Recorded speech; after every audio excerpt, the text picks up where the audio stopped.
me quickly tell you what the Detroit Safe Community Collaborative is. It's a group of local funders that have a shared interest in community safety. The purpose of the collaborative is to promote safe and livable neighborhoods by leveraging resources and by building the capacity of the nonprofit sector to serve returning citizens.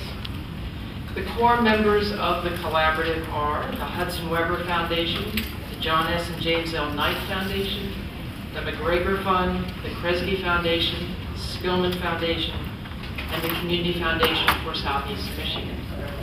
Most recently, the United Way for Southeast Michigan was added to the collaborative.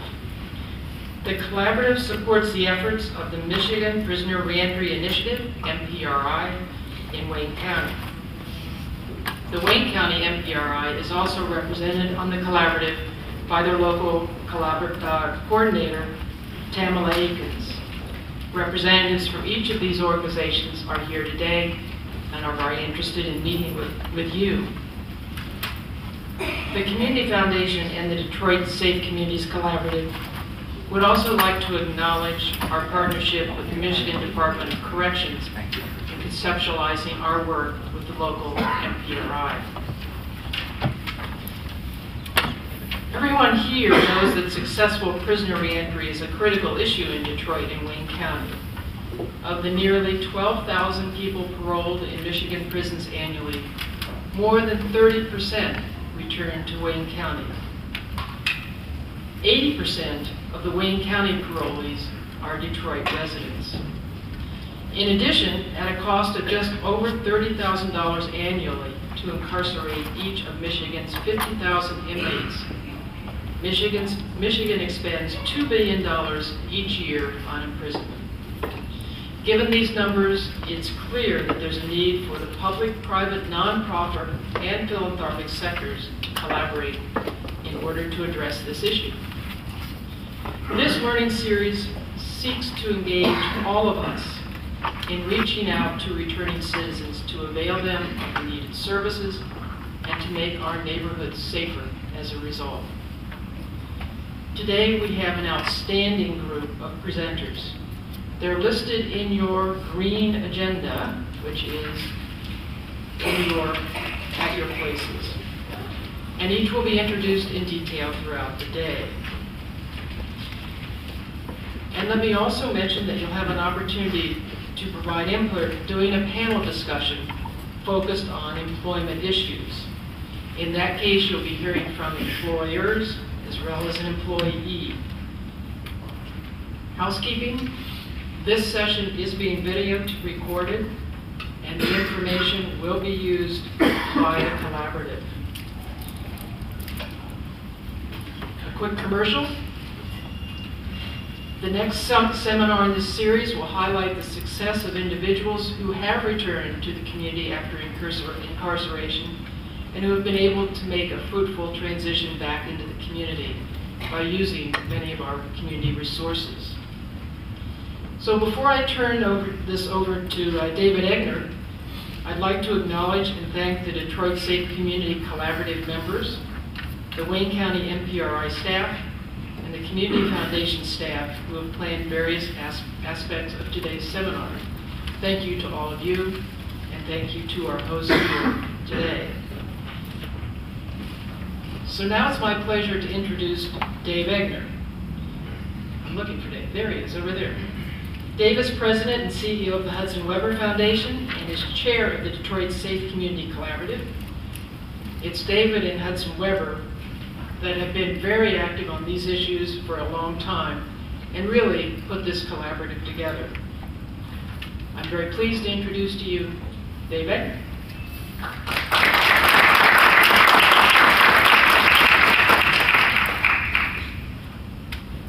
Good morning. Good morning. Isn't this a great facility? Yes. I just have to say this, there's $7 billion in the basement. There'll be tours later and they do give out samples. They're shredded, but they give out samples. I am delighted you're all here. As Miriam said, this is the second in a series of sessions that are devoted to the folks who are working on prison reentry in Wayne County and specifically in the city of Detroit. And we really have two objectives for this session. One, a focus on economic development as an emphasis for what we'll discuss today. But two, and I want to emphasize this in a major way, the most important thing that we've seen from the first session, and I think we'll continue to see, is the opportunity for you all to have an opportunity to network. It's just a great thing to see when folks who are working on the same issue, who don't sit around the same table on a regular basis, have a chance to share successes and failures and learnings. And I hope you'll take good advantage of that throughout the session, through lunch today, and continue it, hopefully, even off the agenda of the sessions at a future date. I want to thank the Community Foundation of Southeast Michigan. Without the Community Foundation, there would be no Safe Community Collaborative, there would be no sessions focused on this issue, and the Jet Foundation funds, which so generously have been given to sponsor these events, would have had no home. So Miriam, and thank you to you and your staff for continuing to host this work. I want to do a quick poll just to get a sense of who's here today. How many of you are with the Department of Corrections or Parole? Great. How many of you are with law enforcement? Great. How many are agencies that are working with populations re-entering Wayne County? Terrific, thank you. It's a great mix. Any media people here today? Oh, good. We can say all we want, not worry about it. I only have one other task today, and that's to introduce to you Dennis Schrantz, a person who many of you know, who will introduce Jeremy Travis after a brief presentation and update on the Michigan Prisoner Reentry Initiative. Dennis has a bio that's in your materials. And speaking of materials, there's a CD at each of your places, which is full of resources. Jeremy Travis has a number of articles that are there. There are information on MPRI and a number of other things that I think you'll find useful. I could say a lot about Dennis Schrantz, some of which I should say because the media is not here, but I won't. But I can tell you that Dennis has been the Michigan champion for reentry. Dennis has a long career as a public servant and a long career within the department. A number of positions that he's held are outlined in the biography that you have. But I find Dennis to be not only the champion, but the person who challenges the system. We've got a very major crisis with the number of folks that are leaving lockup, prison, coming back to society. It's an issue Dennis has been working on his entire career, how to best prepare that population to re-enter and be productive citizens. And without Dennis challenging this very large bureaucracy of the Department of Corrections, I'm not sure that we could move this ship at all. So in many respects, I've seen Dennis as a tugboat. He's the guy that is quietly churning and pushing and watching this big ship change directions. And without the tugboats of the world, ships can't get to dock, they can't port, they can't take in cargo or passengers or let them off. So, Dennis, I don't know that you've ever been introduced as a tugboat, but I give you the tugboat of the Department of Corrections, Dennis Schrantz.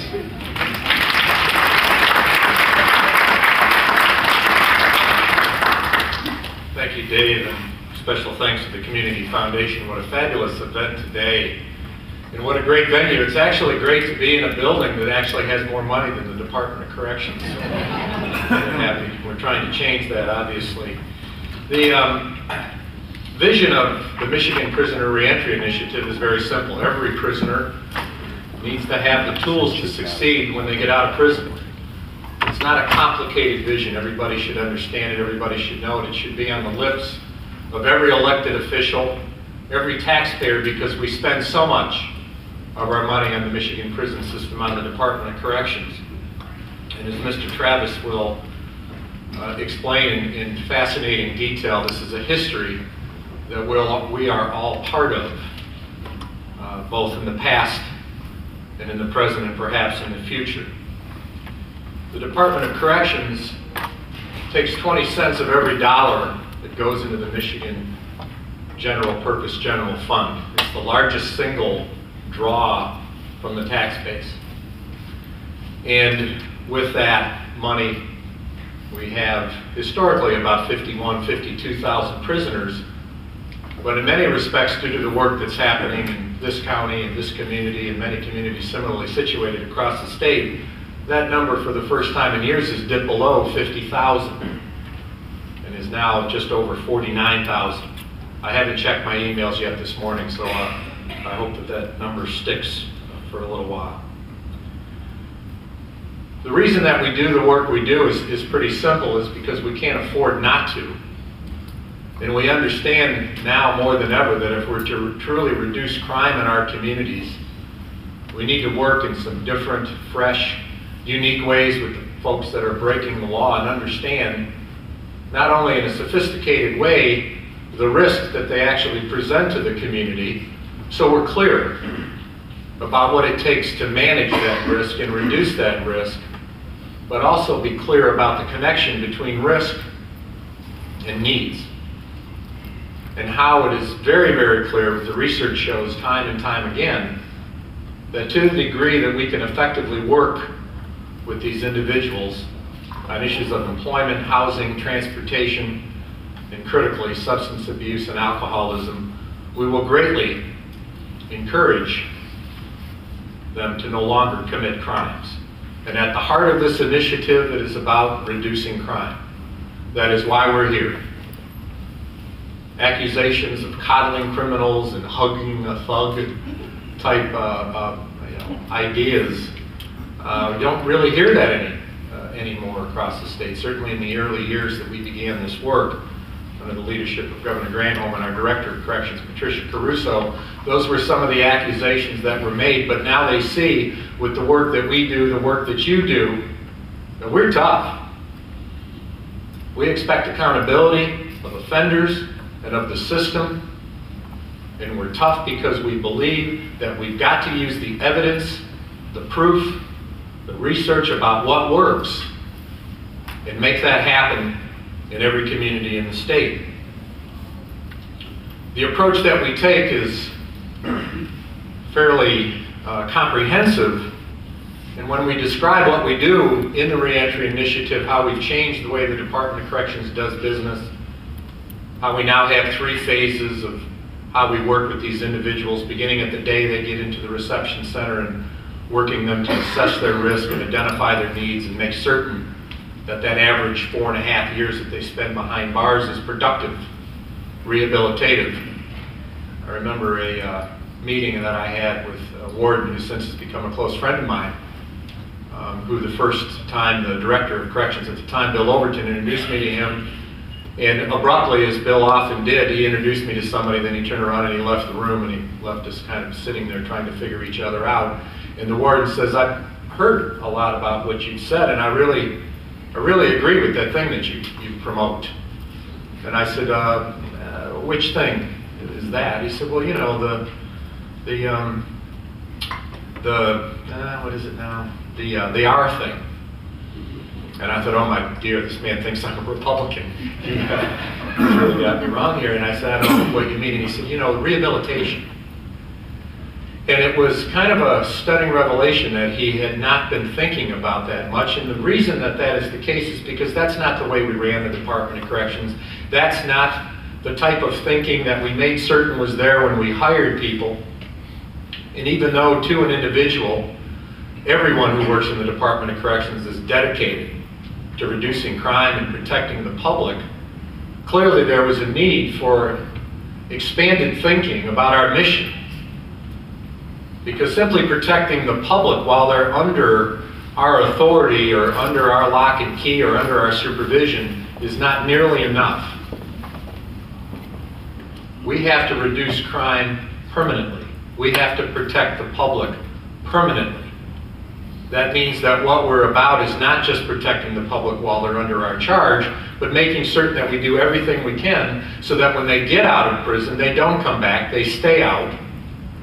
And so our public safety mission is expanded to include sustainable rehabilitation, which again we know relates to the issues that so many of you here today are dedicated to, providing the services, addressing those needs so that we can more effectively manage and reduce risk and thereby reducing crime. We started with an ambitious plan. We have implemented this plan with a great deal of dedication and flexibility. Governor Granholm, as is important to note, particularly in this election year, she ran as governor with a plank in her platform to reform prisoner reentry. And the reason that's important is because it's much easier in the political world to get commitments from folks as they're running for office. Particularly on this issue, much easier than getting commitments from them after they're elected. And so we saw with the gubernatorial race then and 4 years later, and we hope in the next gubernatorial race coming up, that crime and public safety certainly are constant issues, but frankly a smart, informed dialogue about the importance of prisoner reentry and the clear achievements that have been made here in Wayne County and the city of Detroit and across the state. There is no way that we will turn back. There is no way that we will lose ground, because this isn't just an initiative, it's a movement.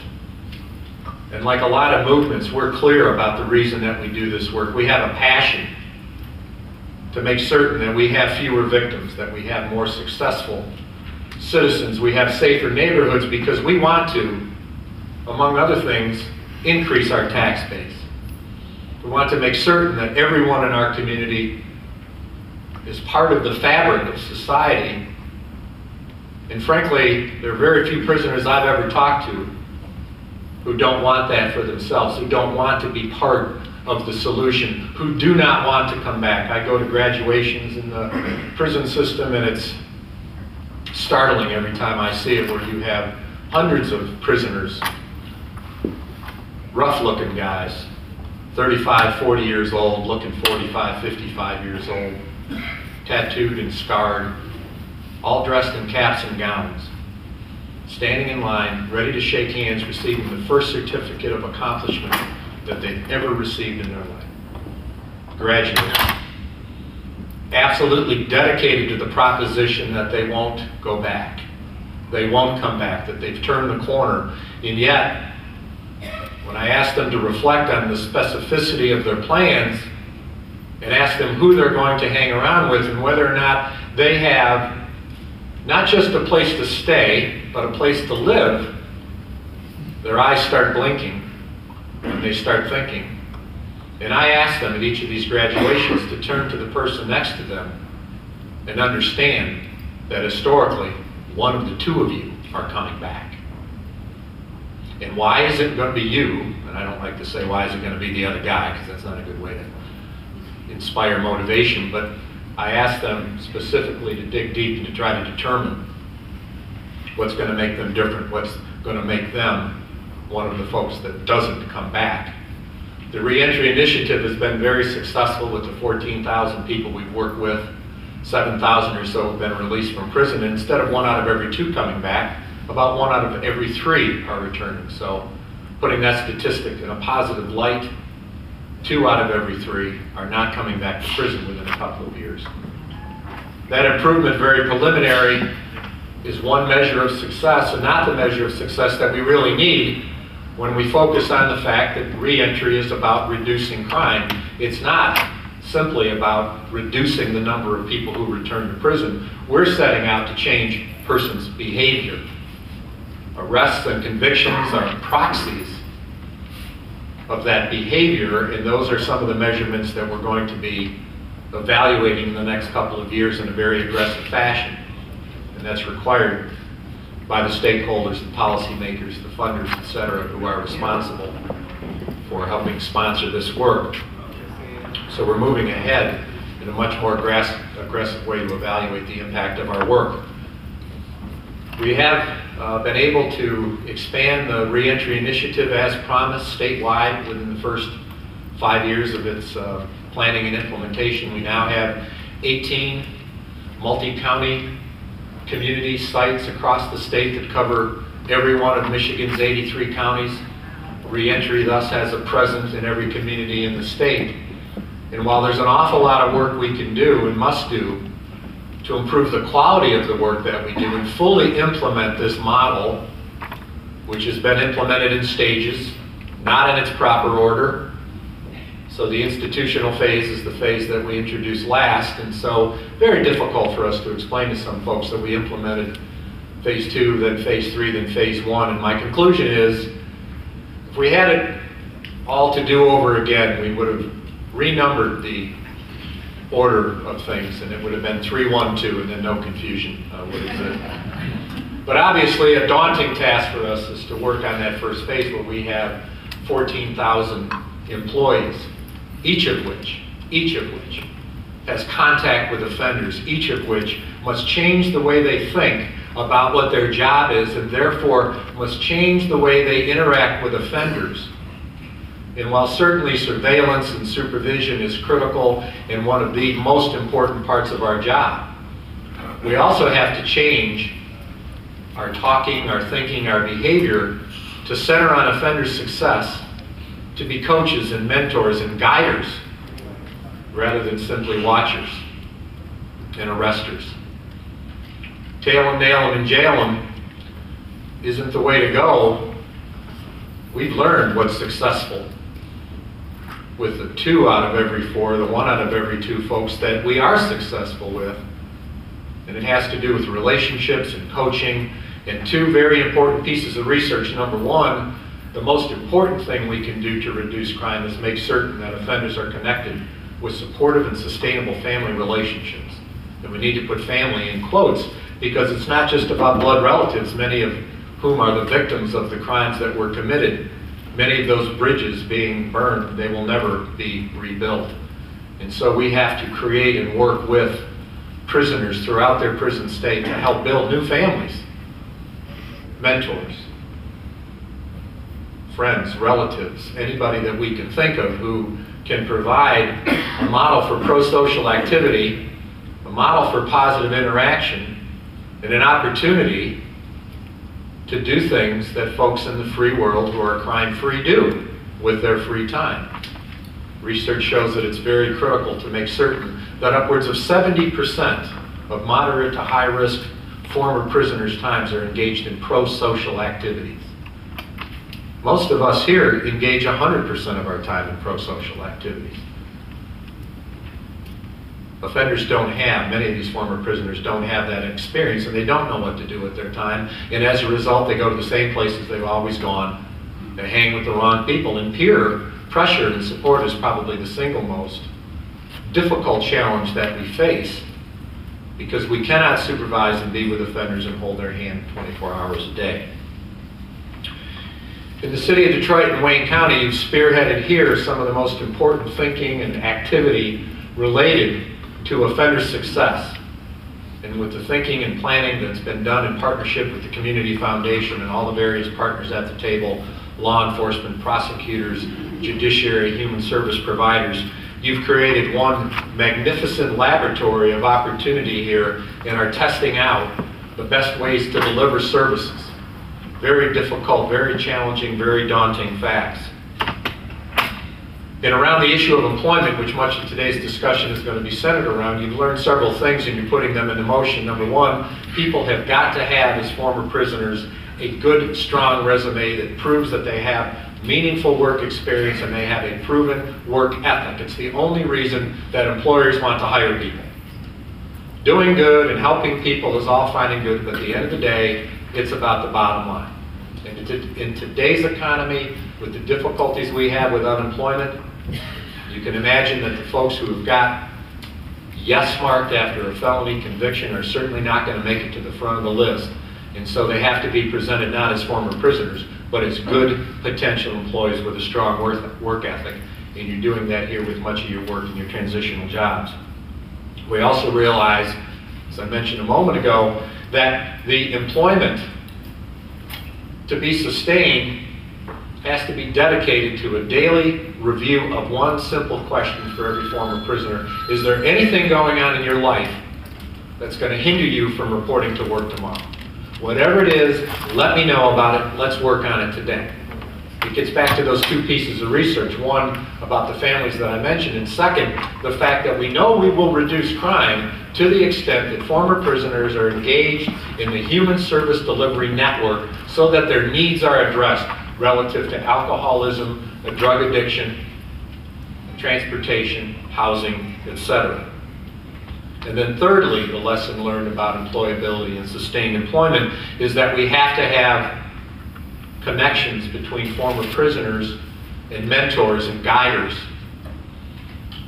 who are available to call and who the offenders trust and who are willing to call when there's difficulty. If it's 7 or 8 o'clock at night and you're still cold drunk and you're getting ready to reach for the crack pipe, I don't think your parole officer is the first call that you make. Somebody's got to be ready to take that call. And the work that's being done here with faith-based organizations and mentee relationships is critical to the future success of what we're doing. There's many things that we've learned across the state that we're learning here, and you're teaching everyone in the state about these things. Number one, employment, as the research shows, is one of the single most critical dimensions of positive reentry, and it's been proven to be associated with lower rates of reoffending. Higher wages are associated with lower rates of criminal activity. Number two, the prevalence of severe mental disorders and chronic infectious diseases among the prison population is far greater among the general population, and prisoners tend to face limited access to community-based health care. In making the point, again and again, to policymakers, decision makers, funders across the state, that health care for former prisoners is a way to reduce crime is not a natural thing to say and not a natural thing to hear, and yet we know that it's absolutely true. Housing is complicated by many factors: the scarcity of affordable and available housing, legal barriers, regulations, many of which are put forth by state agencies that are partners in the Prisoner Reentry Initiative, prejudices that restrict tenancy, eligibility requirements for subsidized housing, and yet we know that offenders who lack stable housing are much more likely to return to prison. Related to employment, the availability and affordability of housing. In many respects, substance abuse and alcohol addiction are the most prominent thing that have to be addressed, and in many venues I will tell folks that it's really not about crime, it's about addiction. 85% of the persons coming into the prison system self-report using substances, perhaps not to the level of addiction, that drops down some. But it's clear that alcoholism and drug addiction are intertwined with crime in a way that is absolutely inarguable. Working with families and family structures is clear. I think one of the things that brings the foundations together, and one of the overwhelming reasons that so many of us are so critically passionate about this work, is we know that to the extent that one or more family members are incarcerated in the state prison system, that the propensity for those children to end up in the prison system, and certainly in the juvenile delinquents, in the juvenile justice system, are geometrically increased. And if for no other reason, we need to do this work because of the next generation behind us. And in the startling statistics that Mr. Travis will explain to you during his talk, I think you'll see such common ground amongst all policymakers and decision makers that it's inarguable that we need to get this work done and do it in a very dramatic fashion. Mr. Travis is perhaps one of the single most prepared individuals to talk with us today, and as he will tell you, this has not always been the case. The work that he's done on prisoner reentry makes him one of the founding fathers, and we referred to him yesterday when we had a presentation at the Grand Rapids Economic Club that he was the father of reentry, and he said that there were many parents, so I'm not exactly sure how that works, but it's very clear that he's amongst those that should take parental responsibility. Mr. Travis recently became the 4th president of John Jay College of Criminal Justice in August of 2004. And prior to that appointment, he served as 4 years as a senior fellow affiliated with the Justice Policy Center at the Urban Institute, where many of his publications that many of you I know have read and helped guide our decisions were published.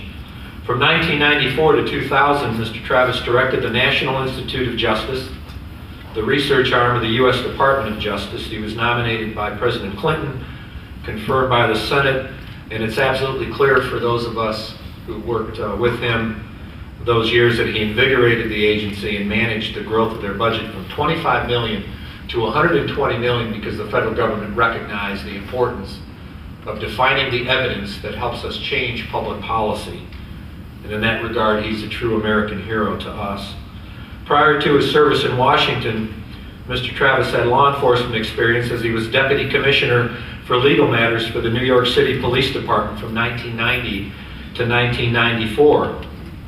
He also is quite familiar with affairs and issues related to urban centers, as he was the Chief Counsel to the U.S. House Judiciary Subcommittee on Criminal Justice for many years. He was a special advisor to New York City Mayor Ed Koch from 1986 to 1989, and Assistant Director Law Enforcement Services for the Mayor's operations for a couple of years. He was also Special Counsel to the Police Commissioner of the New York Police Department. His credentials are broad and very deep. His publications are numerous. They're laid out in the bibliography. If you want to have some exciting reading, just Google his name and settle down behind your computer and start reading, because he truly is a beacon of common sense and evidence. And in today's society, we need leadership that is informed. And in that regard, I introduce to you Mr. Jeremy Travis. Please join me.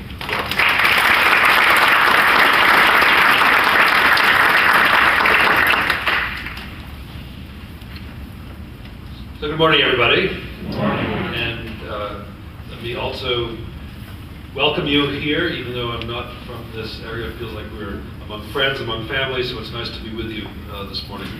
My thanks to Dennis for not just the introduction, but the time that we spent together over the past day.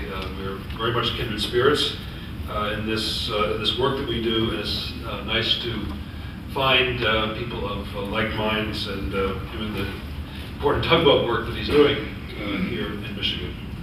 And particular thanks to the foundations that have come together and have both created the collaborative, but also hosted this event this morning.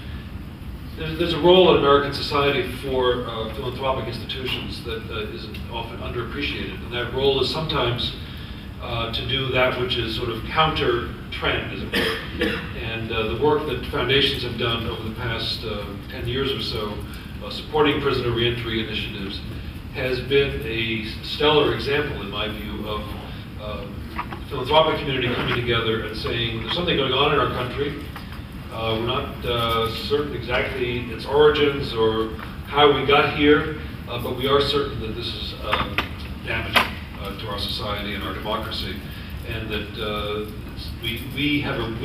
philanthropic community, have a role to play in helping our country see a different future. And this is a clear example of that important contribution that foundations have made, and it's clear that that's happening here in Michigan, and you are so fortunate, so very fortunate. Not many states can say what you can say, which is the list of foundations I heard this morning coming together to support this work, to support it across the state, to support the governor's initiative across the state is truly remarkable. So just count your blessings. Here's what I want to do this morning. We're going to have a conversation. I'm going to set aside time at the end of our segment of your agenda for you to ask questions of me and Dennis. My hope is that I stimulate some ideas and some thinking that we can engage in. But before getting to that part of our agenda, I want to take you on a journey. And I want to help all of us just reflect a bit on why it is that we're here and how it is that we got here. And to talk a bit about the work ahead. The tugboat analogy actually was a good one for all of us, because in my view, what we are trying to do when we think about new approaches to the phenomenon of prisoner reentry, new approaches to sentencing and incarceration policy in our country, new approaches to crime, we are trying to move a very big ship in a very different direction. In my view, having done this work now for the better part of my life, thinking about crime policy and justice policy in America, it's very clear to me that we have gone off in the wrong direction. And it took us a long time to get here, about a generation, and it's going to take us a long time to get out of here, another generation. So the work that you're doing, please be persistent, please be patient, please celebrate victory when you see it, because every step in a different direction is of service to the country. And I really mean that sincerely. So I encourage you to think big, think broad, and to think long term. So we can talk about crime, which I'm happy to do. We can talk about many attributes of our criminal justice policy. But I want to talk about the relationship between incarceration and reentry. Your focus, our focus today, is on reentry. Reentry is the consequence of incarceration. Reentry happens because we put people in prison. So in order to understand the work ahead for doing creative thinking on prisoner reentry, we have to take a moment to think about how we got here and how the people that we deal with who come out of prison got there. By there, I mean in prison. So the journey I want you to take with me is a historical, cultural, quintessentially American journey, which is understanding the generation that we are part of, that we're now witnessing sort of the end of a 30-year journey that has brought us to the point where we now can say that America leads the world by putting more of our fellow citizens in prison than any other country in the world. How did we get here? How has this become the America that we love, where we can say, with pride but with mixed feelings, maybe even shame, that we lead the world in terms of our use of incarceration? And I'm not talking about the number of people in prison. That's not the right measure. If you know how to use fractions, you know that the important thing is the rate of people in prison to the population. It's that we hold the distinction of having the highest rate of incarceration in the world. That was not always true. Our country was like other countries for the better part of our country's history. Now we stand alone. So let's talk about how we got here and what it's looked like. If you were to look at rates of incarceration in America for a period of time at the beginning of the last century, up till the early 70s, the rates of incarceration were very constant, were very stable, about 110 per 100,000. Then in the early 70s, something started to happen that has now been a generation worth of trend in a different direction, not from a stable rate of incarceration, but to an increasing rate of incarceration every year. So starting in 1972, every year after that, we've put more people in prison. So if you go to the end of the arc, where we are today, we have almost quintupled the rate of incarceration. So it started at about 110 per 100,000. It's now, depending on who's doing the exact counting, it's close to 500 per 100,000. Soon we'll be, actually have quintupled it, and certainly more than quadrupled. So we have decided as a society that we want to put more people in prison. That's our choice. It's not an accident. It's not by the force of nature. It's certainly not because crime rates are higher. Crime rates are now the lowest they've been in a generation. We put more people in prison when we've had rising crime rates and when we've had lower crime rates, and when we've had recessions and when we've had economic boom, when we've had war, when we've had crime. We've just been putting more people in prison every year since 1972. And that's every state of the country. And there are some states, Michigan is actually in the lead here, there are some states where prison population is coming down a bit. That's good news, but let's not get carried away, right? We are still the prison nation of the world. So these are choices that we made through our government officials. In other words, we elected people to state legislatures and to governor's offices and in some cases to judicial positions who have exercised their power, their legislative, executive, or judicial authority in the direction of putting more people in prison. And certainly in the case of legislators who come to us each couple of years for their votes, for our votes, we've done that quite explicitly. They've said, I'm going to be tough on crime, elect me. And we've said, fine, go do it. There's not much legislators can do to be tough on crime. They're not police chiefs, they don't run community organizations, they don't run boys and girls clubs.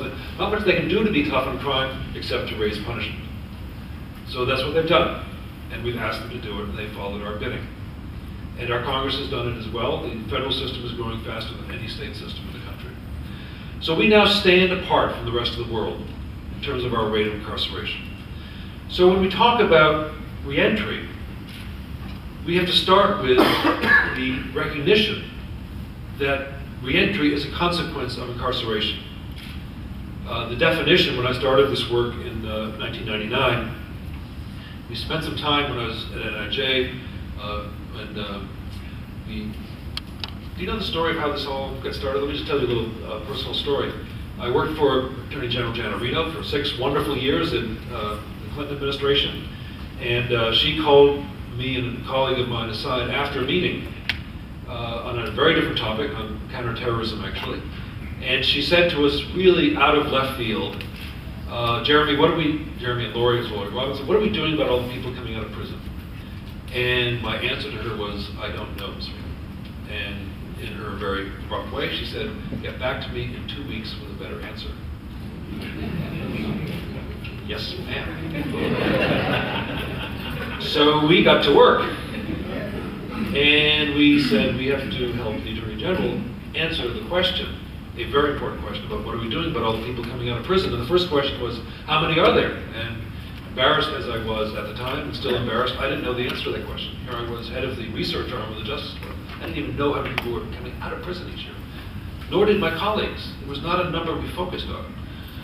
So what is the number today? Then it was 585,000. Today it's 700,000 people a year coming out of state and federal prison. That's about 1,900 people a day, 7 days a week, making that journey home. So we got back to the office, responsible now for a better answer in 2 weeks, started to ask the question, how many people is it? 585,000. And started to ask questions to try to put any number, put another way, no number has meaning unless it's in context. You have to sort of, is it bigger, smaller, lesser than, greater than? So we asked the question, is this a big number compared to some other time in our nation's history? And yes, in 1972 when all of this started, it was 150,000 a year coming out of prison. And now it's 700,000 a year coming out of prison. Then we asked, has it been all of a sudden people coming out of prison? And the answer was no. Every year, more people are going into prison, and every year, guess what? More people coming out of prison. It's not all of a sudden, it's not this tidal wave, it's a choice we've made to put more people in prison. And a consequence of that choice is that more people are coming out of prison. So reentry is all about that journey home, that inevitable journey home. So people looked at me when I chose the title of my book, which is, and you're happy, I'd be happy if you bought a copy of it, not because I get any money, because I don't, but just because it would help you do your work. I chose the title of the book, But They All Come Back. And people challenge us, oh, they don't all come back. What about those who get sentenced to life? What about those who 3 strikes and you're out? They don't all come back. And I said, well, unless they die there, either because they die, like people die, or because we kill them, because we execute them, name me one person who doesn't come back. Think about it. So 95% of the people who send to prison, guess what? Come back. So reentry is the inevitable consequence of incarceration, and if we're using incarceration more than ever before, we have more people coming out of prison. So as social scientists that we all are, people think about the world, people are reflective about our nation's state of affairs, our job is to ask the question, how are they coming back? How are they coming home? And can we make that journey more successful? That's separate from a related and very important question, which I'm happy to engage, but that's not quite our topic today, which is why do we put so many people in prison in the first place? So part of what's happening in the country now that's so important, and certainly happening here in Michigan, where you have such important leadership at the political level with your governor, at the organizational level with your Director Caruso and her associate, Dennis Schranz, trying to ask the questions, how can we sustain a prison system that takes 20% of our state budget, employs 1 out of 3 employees in the state of Michigan, and costs $60 billion a year. How can we sustain this experiment when we have other investment choices for our tax dollars, which are becoming, here we are in the Federal Reserve of all places, we know this, right? People who work in this building know this, that our revenues are declining rapidly. How do we sustain this experiment, and what's the value of it? We know a lot about the costs of it, and that's because we focus on the human costs and some of the community costs. And there are some values to incarceration. We do want some people to be sent to prison. Some people have forfeited their right to live amongst us. But if you look at this as an experiment, you'd weigh cost and benefit, and you say, is this really worth 20% of our state budget, when my guess is your universities, like the one I run, are fighting for every dollar, right? When we have more African American men in prison than in college, we have to ask, is this the right investment for our country? That's not why we're here. We're here to talk about reentry. So let's look at reentry through a couple of different lenses. First of all, we recognize that reentry is inevitable. We recognize that reentry is not a program. It's not a legal status. It's not an option. Everybody who gets incarcerated, whether it's a prison or a jail, whether it's an adult or a juvenile, whether it's a state or a federal prison, everybody we put into some form of custody experiences reentry, even if it's just overnight lockup. It's a human experience. It's a human experience that comes from our decision to deprive somebody of their liberty. So it's inevitable in that sense. So we're focusing here on prison reentry from the state prisons of Michigan. There are other conversations around the country that are very robust, new conversations that are focusing on jail reentry. I gave the number of 700,000 people coming out of state and federal prison. There are 12 million people coming out of jail each year. All right? If you want to go where the numbers are, that's where the numbers are, jail reentry. There's another very interesting conversation that Governor Patterson has asked me to chair a juvenile justice task force in New York.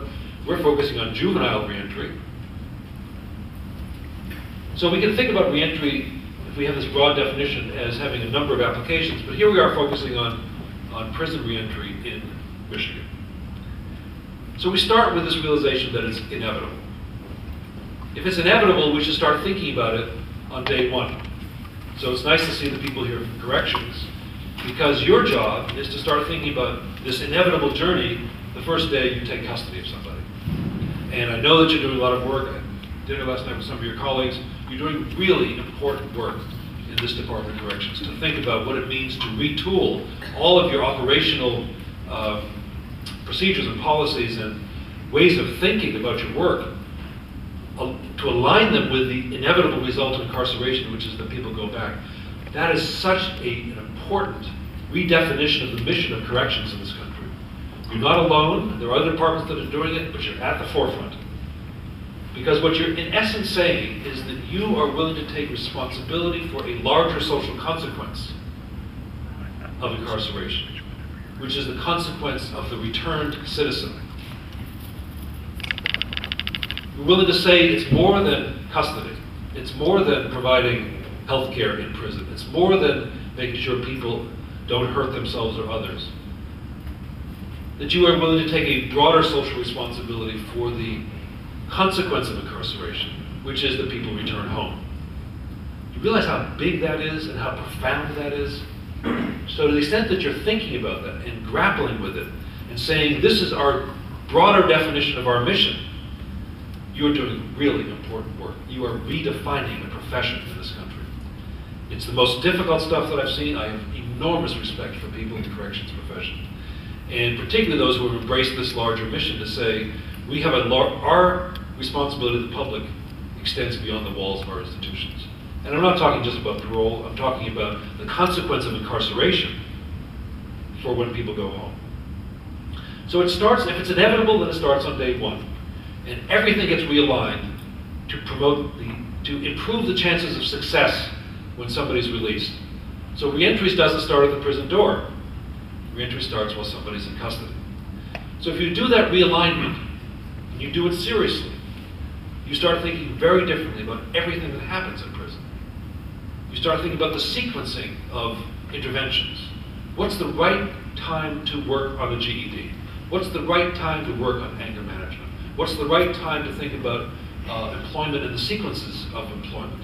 And a colleague of ours thought about this, and she designed, Dora Shuro designed something called the parallel universe within the correction system. How to think about everything that happens within corrections as being a parallel universe to the world on the outside, so that when somebody steps outside, you've done as much as you can to prepare people for that world, so that when people take prison jobs, they apply for those jobs. They get promoted to another job. They build resumes. They get job references. They do all the things in this parallel universe that help prepare them for the outside universe. So you start thinking about everything that's done inside as preparation for life on the outside. So the entire system gets realigned and re-engineered in this way. What is the critical moment after day one? Day one is the first critical moment. Reentry starts on day one. The other critical moment is the moment of release. Now, Dennis talked about something that's very important. Let me just elaborate with some research findings. One of the things I did at the Urban Institute was to launch a national longitudinal study of the experience of leaving prison. It's a shame on my profession, the research profession, that we did not have a research study that tried to answer this question: what's it like to leave prison? If this is something that happens to 700,000 people a year, and millions of people over time, shame on the academics that we haven't done this sort of study. So we launched a 4-state study with funding from a lot of foundations, including the Jeff Foundation. And we talked to the people who are the key, the folks who are undergoing this experience. And we talked to them before they were left prison, a month after they got out, 6 months after they got out, 12 months after they got out. What's this journey like? And we did it in the way that social scientists do it, empirical, rigorous research. But one of the things we found that was so important, that documents what inmates know and what corrections officials and professionals know, is that as the day approaches, when somebody's about to leave, the expectations of success get higher. There's a wonderful, commendable human resolve that kicks in as that day approaches, which is, I'm not coming back. I'm going to do better this time than I did last time. Now that may be totally unrealistic, but it doesn't matter. It's a motivation. Lots of us have unrealistic dreams. Who giggled over here? We all have unrealistic dreams, so we shouldn't be too harsh on people who approach the moment of release with these expectations. But the question for all of us is, how do we help people harness that motivation to be part of the engine of success on the outside? And what we found when we did the month later, 6 months later, 12 months later, is that there's a big crash afterwards. So this process of reentry, looked at from the point of view of the person who experiences it, has these peaks and valleys, this moment of this sort of build up to the time getting out, and then this crash. Now the empirical data here are very instructive when we look at the moment of release. The moment of release, and by that I mean the month before, the month after, it is a moment, but it's sort of a chapter in someone's life, is also associated with the highest rate of failure. So let's focus on this when we think about reentry for a second. BJS studies in this area have, I think we also have internalized the big finding of the BJS studies, which is that over a 3-year period after somebody's released, 2/3 of the former prisoners are rearrested for one or more crimes, right? So we have a recidivism rate of 66%. One or more crimes over 3 years, 2/3 people rearrested. And it's hard to know sort of what to do with that. We know it's a high failure rate. It's not a very good measure in my view. But the same BJS study has another finding that doesn't get enough attention, which is that failure rate is not evenly distributed over those 3 years. It's not like somebody walks out with a risk of failure, and that propensity to failure is the same over 3 years, so it sort of doesn't matter when they fail and get rearrested. Risk is not something you carry around with you. Risk is situational. Risk is contextual. In this case, risk is temporal. So the risk of failure is the highest in the weeks and months after the prison doors close. So this is a profound piece of data. So what do we mean by risk of failure? I prefer much to talk about success, as Dennis did, But let's just focus on the failure, define the failure sector. The rearrest failure rate's much higher. So this is the BJS data. People are much more likely to be rearrested right after they come out of prison. The rates of relapse to drug use, alcohol use, are also much higher in those weeks and months after you get out. So that's another definition of failure. The rates of mental health failure are very high right after those times when somebody comes out. And that may be because people don't connect to medication, which is something we can do something about. It may be, I think a lot of it has to do with just the stress of adjustment for somebody who's got mental health challenges. Families are difficult to reconnect with. The challenges of life in the free world are difficult. So mental health failures are high in that time. And there's an article in, I think it's the Journal of New England Journal of Medicine, that shows that rates of morbidity are something like 12 times higher in those among former prisoners than the general population, and higher in those times, those days and weeks and months right after you come out. So we know that the risks are higher around the time of reentry. And part of that is this crash, part of this is just the stress, part of it is return to unhealthy habits, and part of it is gang retaliation. You know, lots of people get shot and killed when they return home because somebody's been waiting for them. Risks of failure are high in those weeks and months. So here's the shame on us consequence of that. We don't assign resources where those risks are high. If we were a business and we had a failure rate in our business that was higher at a certain point in time, and we wanted our success measure to be reducing failure and promoting success, we would put all of our resources where those risks of failure are highest. We don't do that. We wait. Social service agencies wait for somebody to come to them, right? Homeless shelters wait for somebody to show up and declare themselves homeless. Parole officers wait and say, come, your appointment is 2 weeks from now.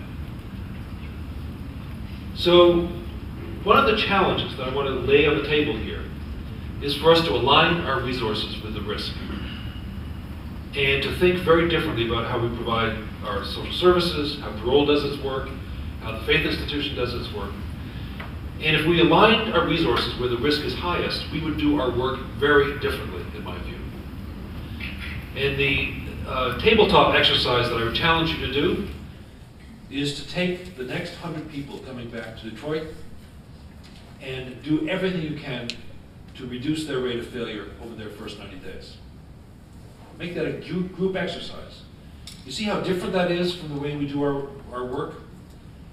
It requires us to get out of our social service stovepipes. It requires us to think about something other than our caseload. It requires us to take responsibility for the community effect of reentry, not just the clients who come to us. It requires us to have a metric, a bottom line measure that's very different from what we use now. Our goal should become to reduce the rate of failure for the next 100 people coming out in their first 3 months. And then do it for the next 100, then do it for the next 100. And make that a collaborative exercise in this county. Corrections is there ready to help you. I know we talked about it at dinner last night, but I would challenge you to think that way. And if you think that way and you say, well, let's look at the last 100, figure out why the 1 or 2 or 3 of them who failed, then I think we'd align our resources very differently. We would spend much more time, this is a guess, this is my hypothesis, thinking about transitional housing. What's the housing that's going to be available for somebody who needs it when they come out? Now, it's not everybody who's going to become homeless otherwise who needs housing. Some people need housing for a period of time just to get on their feet. And it may be that they really can't go back. It's not healthy to go back to their family. The family may have said, Johnny, never darken my door again, right? That happens. Family may not be there. That person may need housing till they get a job, till they get on their feet, till they can rent a room, whatever. That transitional housing may be key to that person's success. My guess is we find that we need to do a lot more work around family when Johnny and Janie come home. And that's part of the chemistry that results in elevated rates of risk. I know we would do a lot more work around health issues. By health, I mean mental health. I mean reconnecting to health care for people who are getting health care while they're in prison and need health care while they're on the outside. I mean connecting people to substance abuse treatment, a seamless transition. This is the scientists who do work on the brain. Fascinating stuff. I don't know if you've ever seen brain images, but they have all these colors that show what's happening in your brain when certain things happen. These scientists have documented the effect of returning home to communities where you used to do drugs on your brain function. And it's a stimulus. It's a stimulus. You go back and you say, this is the corner where I used to cop, right? These are the guys I used to shoot up with. This is the place where I used to get my crack. And it's a brain stimulus. It triggers brain mechanisms. And those brain mechanisms are what lead to cravings, what lead to relapse. So we need to think about those processes that elevate the risk that are associated with the return home and do what we can. We can't be totally successful. We can't sell the public on 100% success. There are no cures, but we can reduce the rates of failure. So if we reorganized our activities around the moment of reentry, the moment of release, and said, what are we going to do to reduce failure among everybody coming home, and realign our resources where the risk is, my guess is we'd have much greater success. Let me talk just about a few other things, and then we're going to want to open up the floor for discussion. Dennis very generously, and I think appropriately, talked about a reentry movement generously in the sense that gave me some credit for it. And I think we are witnessing a reentry movement. And that's very gratifying. In a time when there's lots to be sort of pessimistic about in our world, and I mentioned the high rate of incarceration, which is, I think, grounds for concern about the future of our country, where there's time to be pessimistic about the level of violence in our communities. I testified before the Judiciary Committee 2 or 3 weeks ago and about violence, and just to try to figure out how to put a frame on the level of violence in our country, that we recognize that violence rates have come way down, and we should all be happy about this. It's not like it was in the late 80s, early 90s, and all good stuff, movement in the right direction. So I gave 3 contexts for the level of violence in our country. One is an international context. Levels of violence in America are 4 to 10 times higher than they are in any other Western country. Why is that? How dare we let our children grow up in that sort of environment? This is an outrage that we don't have a public demand to bring down the levels of violence, particularly where we know a lot about how to do that. The other perspective to have on violence in America is that it's going up in a lot of cities, down in some, and it used to be that violence went up and down sort of uniformly across the country. That's no longer true. Something's happening in America that we need to understand better. But the third perspective is the one that I wanted to drive home here because it relates to the work we're doing on fund reentry. And I get impatient with statistics that don't tell a story, right? So the national statistics don't tell a story about violence because it's flat for the last 8 years nationally. The story that I think we have to tell is the story at the community level in terms of how violence is experienced in communities. So a colleague of mine in Rochester did this analysis where he disaggregated the violence numbers in Rochester. And he looked at violence not for the whole population, but started looking at it for men, right? Because it's mostly men who are engaged in violence, both as the perpetrators and the victims of violence, and it's 90% men who are in our prisons. So we talk about violence, we talk about reentry, we talk about incarceration, we're talking about men. And he found that the rate of violence among men was twice what it was among women, something like that. That's not exactly accurate. Then he disaggregated it more by young men, right? Violence is a young man's game, right? And he found that it was X% higher. Then he disaggregated it by race. Violence is a phenomenon that is experienced predominantly in poor communities, communities of color, and if we are to get passionate and angry about violence, it's when we start to look at violence, incarceration, and reentry through a racial lens. And it became that much higher. And then he disaggregated the levels of violence in Rochester by men, young men of color in the communities that they call in Rochester the high crime crescent. Every city has them, communities of high crime rates. In those communities, the level of violence experienced by the young men in that community was 65 times the national average. The chance that somebody would be killed in that community in Rochester was 65 times the national average. These are the same communities that are experiencing the highest levels of incarceration and the highest levels of reentry. So the difficult work ahead is to think about how to engage the communities that are experiencing both the crime, three things, the crime, the incarceration rate, and the reentry rate. We have, in essence, as a country, asked these communities to take on a new social responsibility, which is the reintegration of large numbers of individuals, mostly men, more than ever before in our country's history. So we have to think about the consequences at the community level for these high levels of incarceration, high levels of reentry, coupled with high levels of crime. And the consequences are profound. They're felt, of course, by the individual. We've talked about that experience of leaving prison, the disorientation, the trying to get back on your feet. The consequences are profound for that individual, but they're also profound for families. So the families are the unintended targets of our punishment policies. And they have become, when we passed these laws to put more people in prison, we didn't intend to punish the children, right? But we're punishing the children. We're punishing the grandmothers who have to take care of the children when mom goes away to prison. They are bearing a burden, unprecedented burden in our nation's history, of dealing with their men being sent away, having to deal with the commissary, having to deal with the trips to the Upper Peninsula, having to deal with the collect calls, having to deal with the lost income, having to deal with the consequences, the financial consequences. We never count as a cost of incarceration. We only count beds.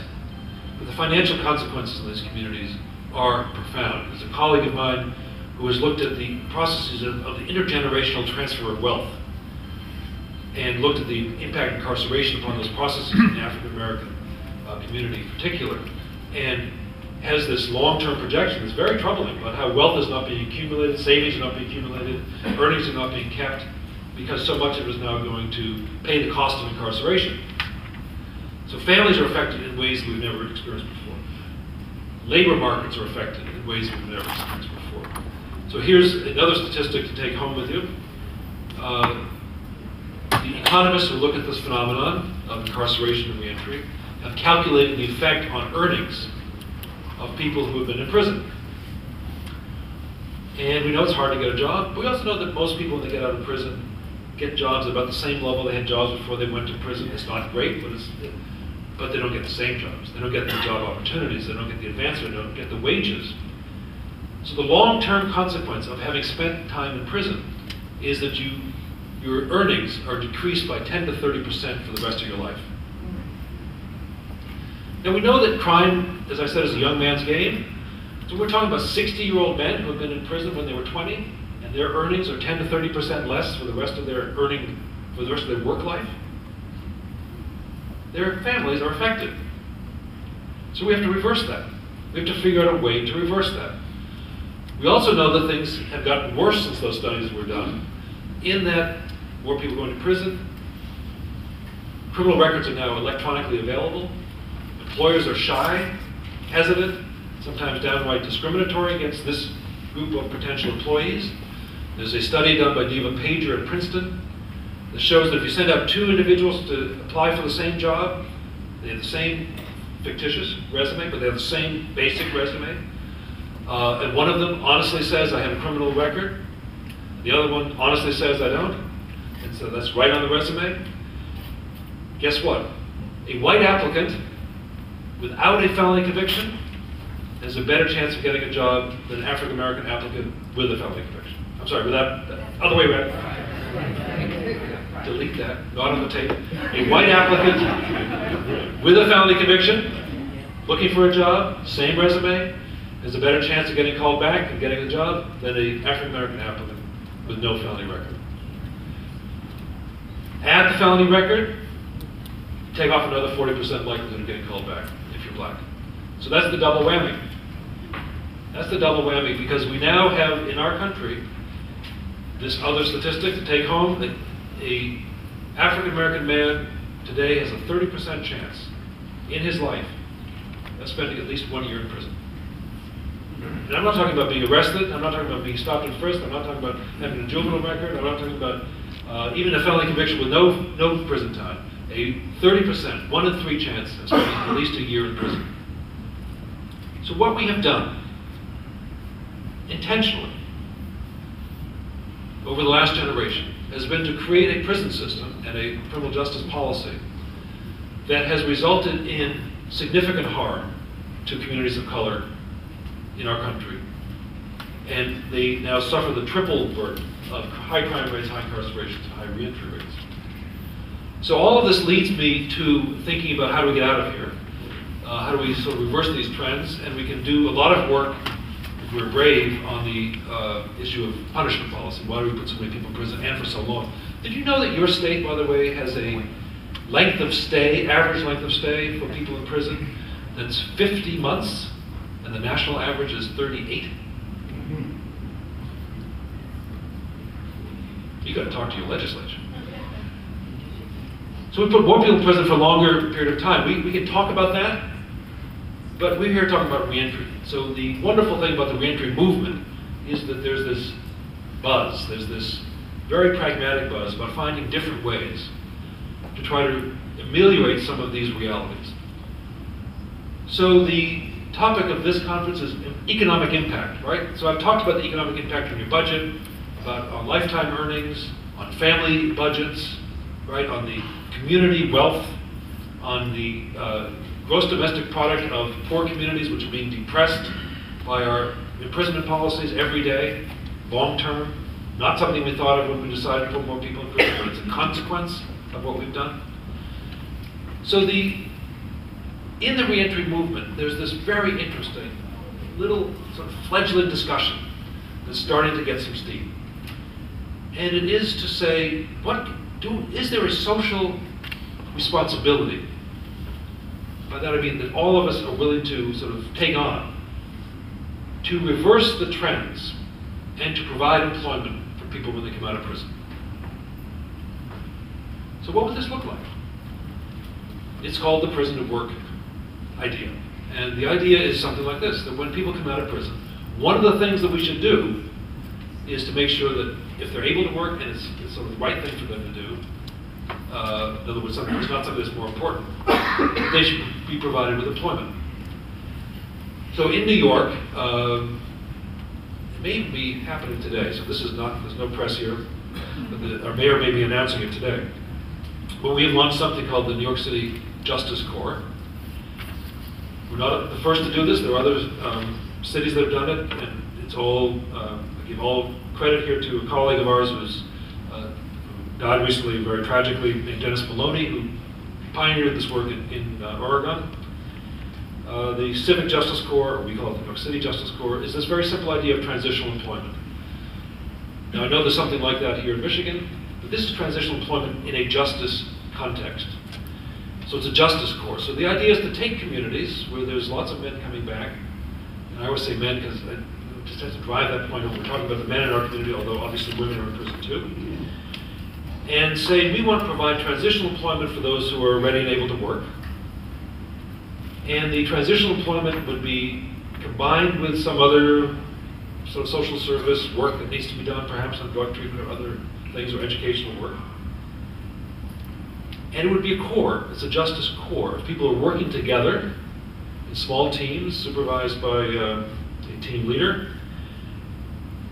And the work that they're doing is work that is nominated by their community as being important to their community. It's not make work. It's not punitive work. It's not chain gangs. So the projects so we have 2 communities in New York where we're now doing this on a pilot basis. The projects to be done are nominated by that community as what's important for that community's redevelopment. And when Dennis started doing this work in Oregon, the first projects nominated by his business community in the county where he worked. One was a home for senior citizens that had to be rehabilitated. The second was a shelter for battered women because of issues with domestic violence. So you can imagine a process where the community says, here's what's important to us. And we'd like the Justice Corps to be working on that project. And then it creates a very different relationship between the people coming out of prison and their community. It's redemptive in that sense.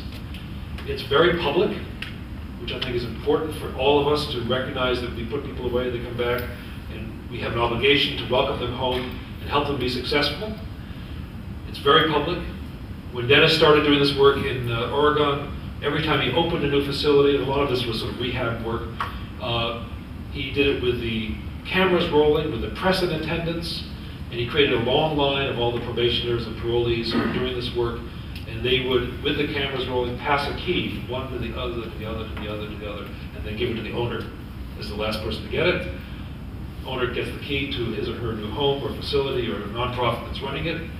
It became part of giving back, it became part of reintegration, it became part of a restorative, and in some cases even redemptive experience.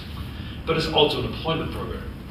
It's also working on skills, it's also working on getting to work on time, it's also credentializing somebody for the for private sector or public sector work, and it's not forever, it's transitional. And it's paid for by the taxpayers. So you'd ask yourself, the next logical political question, which taxpayers are you talking about, Jeremy, that want to pay for jobs for ex-offenders? Well, here's the interesting public opinion survey data done by the Public Agenda and replicated by Eagleton in Princeton, which is the public expects people to get jobs when they come out of prison. They expect us to do something to make it right again so that they can be back in the workforce. I was fascinated by those findings. The public sort of doesn't get it that we sort of send people away and then ask them to fend for themselves when they come back. So not everybody is right for this. My preference always is private sector employment if that's available. I love the states that are inviting corporations into the prisons to set up businesses there. Oregon's doing that. Kansas is doing that. That's my preference always. Is private sector job is first order of business. But it's hard for this population to find their way into private sector employment. You know this. So we need this bridge. We need to create this transitional idea. And in my view, it should be more than just a job. It should be something that has to do with the reentry experience. And it should be very public. Because if it's public, then it's part of changing the conversation in our country. So we have a lot of work to do. We have a lot of opportunities ahead of us. Lord knows we have a lot of people coming out of prison. We have a lot of families affected and impacted by our incarceration policies. But as we've done this work for the last decade or so, even in the midst of all those gloomy sort of analyses and predictions and the data and stuff that can really make you sort of care about, wonder about, be concerned about our country, there's a wonderful optimism about the reentry conversation. Why? I'm sort of just fascinated by this. And I think it's in part because crime rates are low. It helps us to be optimistic about this. It's in part because reentry is this pragmatic conversation. It's not an ideological or philosophical conversation. It's about the reality that people are coming home. Not much we can do about it. We don't exile people anymore. It's in part because it connects us to the better part of ourselves, because we like to talk about successes. We like to sort of connect and help people make it. It's in part because I think we feel somewhat, as a country, ashamed of what we've done, and we want to sort of make it right, and this is one way to make it right. And it's a big conversation. We have the most important event in our country in this area. Last year was the bill signing by President Bush, signing the Second Chance Act, with a lot of support from across the political spectrum, from the Christian evangelicals on the right part of the Republican Party to the Congressional Black Caucus and others on the left side, from the Prison Fellowship to George Soros. An amazing coalition that's come together to say, at a minimum, what we should do is to make sure that people come home have a better chance of success. And I give President Bush enormous credit for leading that initiative. And my most fervent hope for this moment of optimism is that it'll help us on the other side. It'll help us think differently about our punishment policy. And that the same coalition that's coming together around reentry and incarceration and the reintegration issues will be a coalition that can support a different thinking about our punishment policies. It's not a place where we want to be as a country. And it's a way that we stand out from the world that we shouldn't stand out from the world. We can do much more with those dollars to invest in very different crime control strategies that would have very different results, very much more positive results for the communities that I described, where they're triply burdened by high crime rates, high incarceration rates, and high reentry rates. So I commend you for the work that you're doing, urge you fortitude and patience and optimism, and don't stop. Thanks.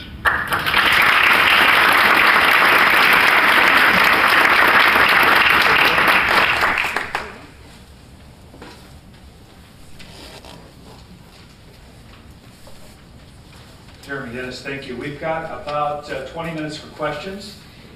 Chris has a microphone. We are taping, so if you have a question, we'd like you to use the microphone. What questions do you all have?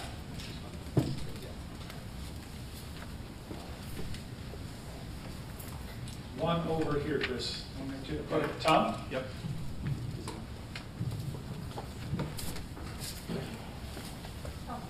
You mentioned that family support is a critical area.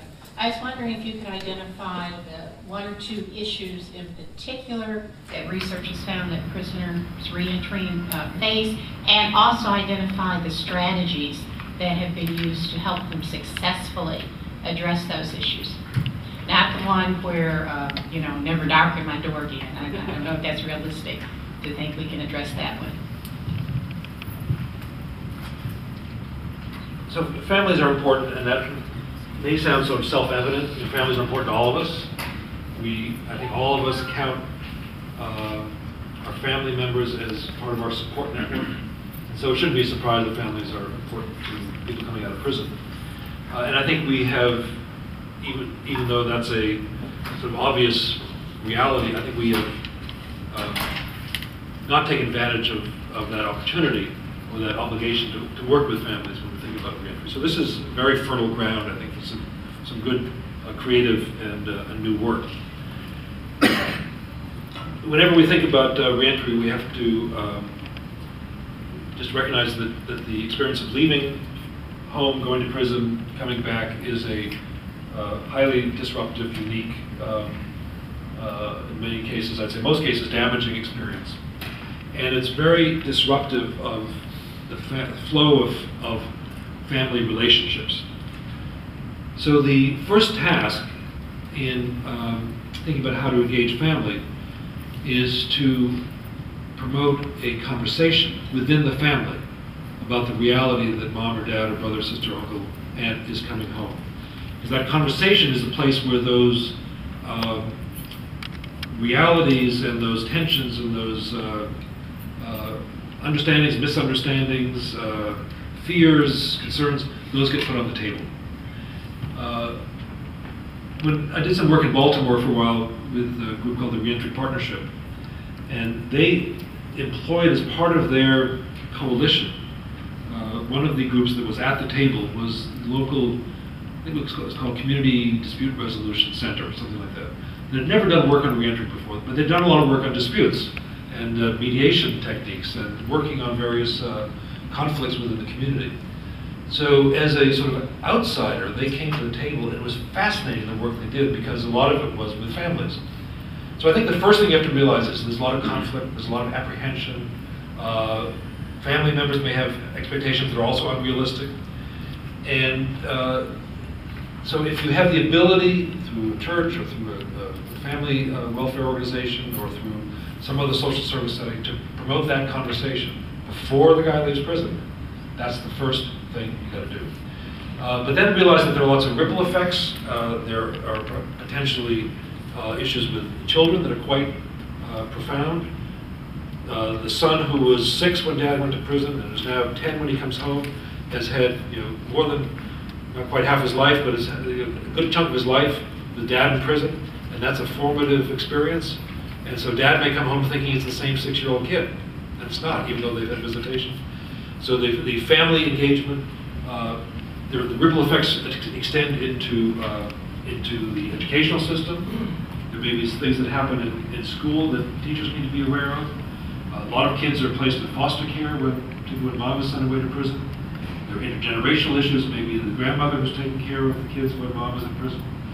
So you asked sort of about programs. The group that I know that's doing the most creative work on this topic is called Family Justice in New York City. And they have focused on the role of family in reentry. And they've done research, they've done demonstration projects. And they start by mapping out what do they call it?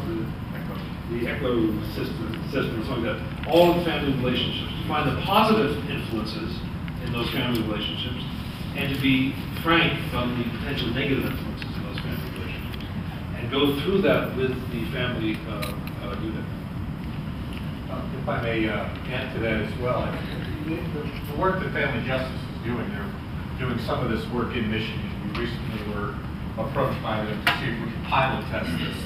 Very important work around assessment, because like a lot of things, that's the first thing you need to do. You need to assess the situation and then figure out, very specific responses. The wardens across the state have been very open-minded about using the prison experience to strengthen family relationships beyond the visitation that takes place, which is a very complicated series of logistics when you're running a prison, as these wardens do. And we've focused with their support on family reunification opportunities, but those opportunities need to be better informed by assessment. And we have to be clear that while it's important for men who are returning to prison to make connections with their families, mostly around probably their children, independent perhaps from their spouse, because many of the men have been engaged in domestic violence. And there is a high rate of domestic violence around returning prisoners, particularly unreported domestic violence. And so we've got to be very clear about the challenges, the needs, the risks, et cetera, when we do this work, and we've got to keep our eyes wide open. One of the things that we're challenged about in the prison system, frankly, when we look at issues of family, is that folks wonder why in heaven's name we're getting involved in families. Department of Corrections is not known as a family agency, and so our work here is responded to oftentimes with some hesitation and concern, particularly from advocacy groups who need to be at the table and are at the table with us when it comes to this work. And so when we've done some experiments in the prison system, we find that the prisoners and their families are very reluctant to engage in family reunification sessions when Department of Corrections personnel are at the table, because they wonder what we're doing. They're also afraid that perhaps there's going to be information provided within these meetings that might hurt them in terms of their parole. Let's say, for example, and I don't want to paint too broad a brush on this domestic violence issue, but it is very critical, is that perhaps there was a domestic violence incident within the family that was never reported, and during the course of the conversation on family reunification, perhaps the woman says, well, you beat me before, and suddenly the prison officials and the parole officials are saying, well, we didn't know about this, and what is this about? And suddenly you're engaged in all sorts of discussion that isn't so much about family reunification anymore, it's about risk. And so these are some very, very complicated issues. We are going to be testing this theory out with family justice and do better assessments and look for partners to help us do this work, probably much more so than us doing the work. But I think a lot of the experiments that you're doing here with domestic violence and working with families will help us understand more clearly how we can more effectively do this. Thanks. Hi. Jeremy, you had mentioned this phenomenon which is relatively new, that crime is going up in some communities and down in others, and I wonder if you could expand on that a little bit. Maybe the research hasn't been done, or maybe you have some hypotheses about what's happening, because obviously if it's public policy related or there's something else that's going on, maybe it can be replicated in our communities. If it's just random, then... I wish I could say that the research has been done to try to understand this phenomenon, but it hasn't been done. There are lots of theories. I don't. Anybody says they understand it, I don't think I wouldn't believe them. But the theories have to do with sort of changing nature of particularly sort of young people in gang relationships and retaliation issues and sort of respect stuff playing out on the street in a different way. It doesn't seem to be related to, as it was in the 80s, changing drug markets or crack markets. There's some theories about communities, cities that have lower crime, have decreasing crime rates. Also, interestingly, many of them have higher immigration rates, so the immigrant population seem to be playing a sort of stabilizing role. But I think that's all just speculation at this point. But the important thing to realize is that there are some cities that, and I don't know anything about any of the Michigan cities, but there's some cities where rates of violence have gone up, like 10%, 20%. Chicago, I do know about it, spending some time there. They've had a 15% increase in violence this year over last, and some really horrific stuff that's happened. So the FBI, when it reports its numbers, it's like they said, homicides are up, 1.2% or something like that, and that just masks what's happening at community level. So that's why I like to focus on the subnational stuff. Joe? Good morning. My question is directed to Jeremy. Are you aware of any studies that have looked at the value of utilizing people who have been incarcerated? I happen to be one of those 1 in 30 African American men who have spent at least 1 year in the prison system. I know that the substance abuse treatment community has gotten a lot of value out of using people who have formerly been substance abusers. So that whole idea of using formerly incarcerated people who are successful for inspiration, encouragement, and also for empathy. I'm a strong proponent of a principle of reentry work, which is that this work at the community level, at the state level, should always have at the table individuals who have been in prison, ideally some family members as well. And I take my lead here from other sectors of our society, the social policy arenas, where it's commonplace to have people who have participated in that system in some way at the policy table. So if you look at the mental health field, for example, lots of mental health institutions, nonprofits, have a requirement that a member of their board be somebody who's experienced mental illness. In our public education system, a lot of public education systems require that there be a parent who's part of the policy deliberations. At our college, we always have students on every committee. It's the same theory that people who are the participants in these large public systems are important contributors to that policy conversation. In the case of the formerly incarcerated or those with felony convictions, we've gone just the opposite direction. We exclude them from those discussions. They are forbidden from even being on or access to various correctional institutions, which makes it hard for people to go provide counseling or support to people who are currently incarcerated. Even parole regulations prohibit people from associating with ex-felons, which is hard in some neighborhoods, right? So we've gone in just the opposite direction, and I think it's going to be a while before we see a big change, but that change is starting to happen. So you asked about research. There's a professor at University of Wisconsin, Milwaukee, I think, who himself spent some time in prison, has a PhD, and is now doing research on exactly this topic. And if I spread my answer out long enough, I'll remember his name. It'll come to me in a second. But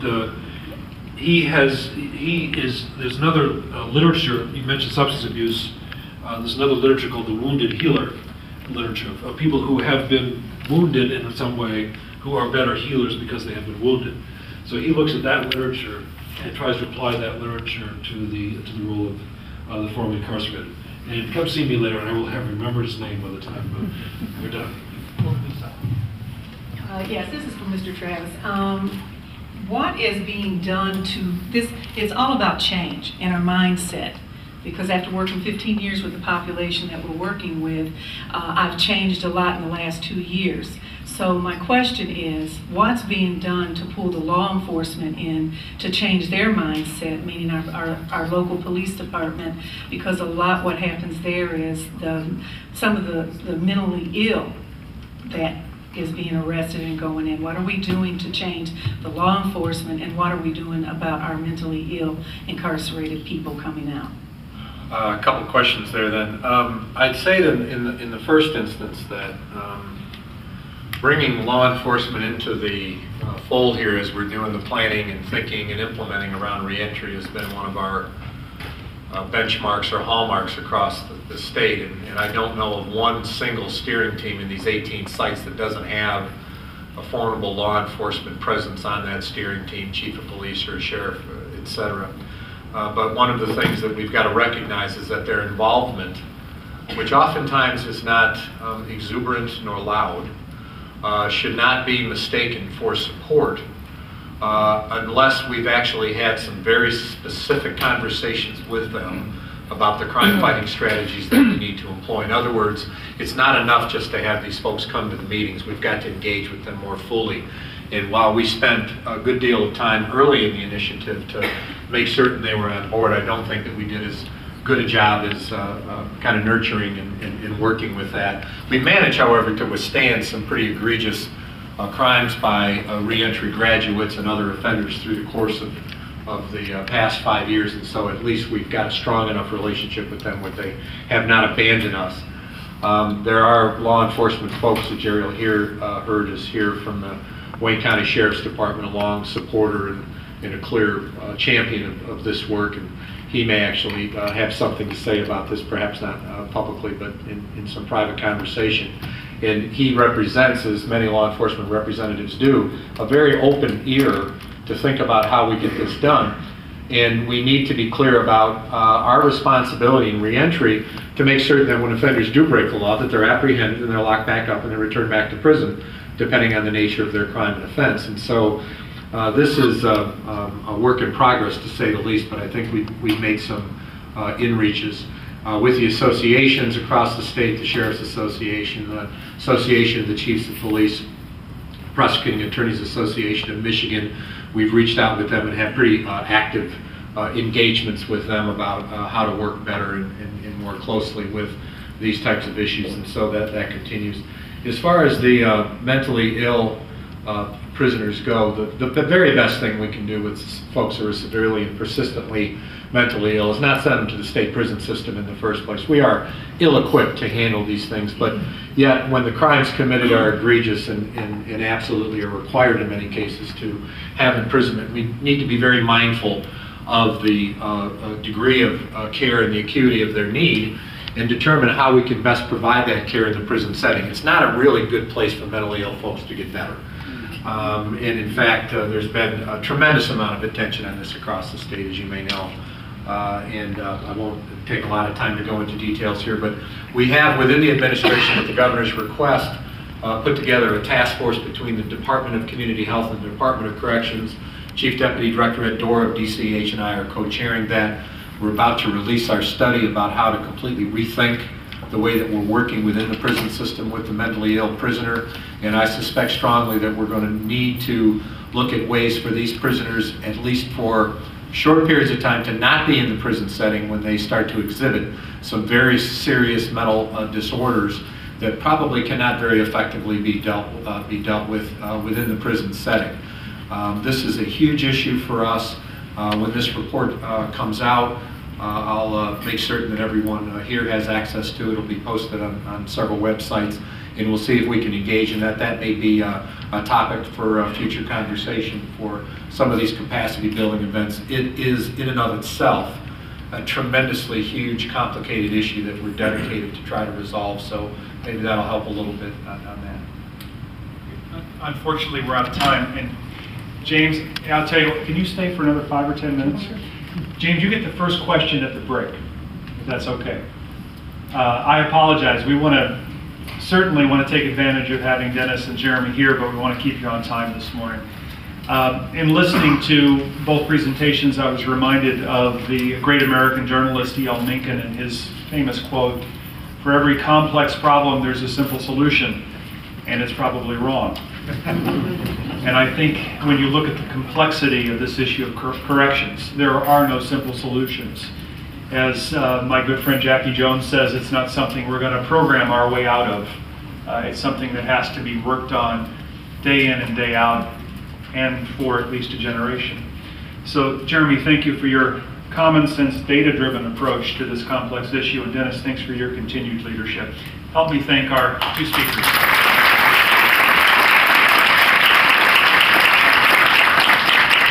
We're now in place for a 15-minute break. There are yellow evaluation forms in your packet. I encourage you to fill those out, and please be back for the employment panel, which will be on in 15 minutes.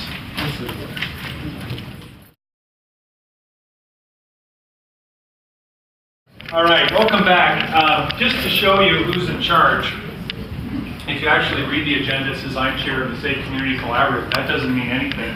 Chris Smith is actually in charge of everything. Chris, where are you? Chris, thanks for putting this whole thing together. Appreciate that. And Chris immediately said to me, no, we're going to have 2 more questions. We can't let those guys go. So James. Thank you. I hear a lot of talk about the transitioning. You know, you're talking about reentry and transitioning. Well, there's not a lot of focus on the transition of a person coming from society going into the prison system.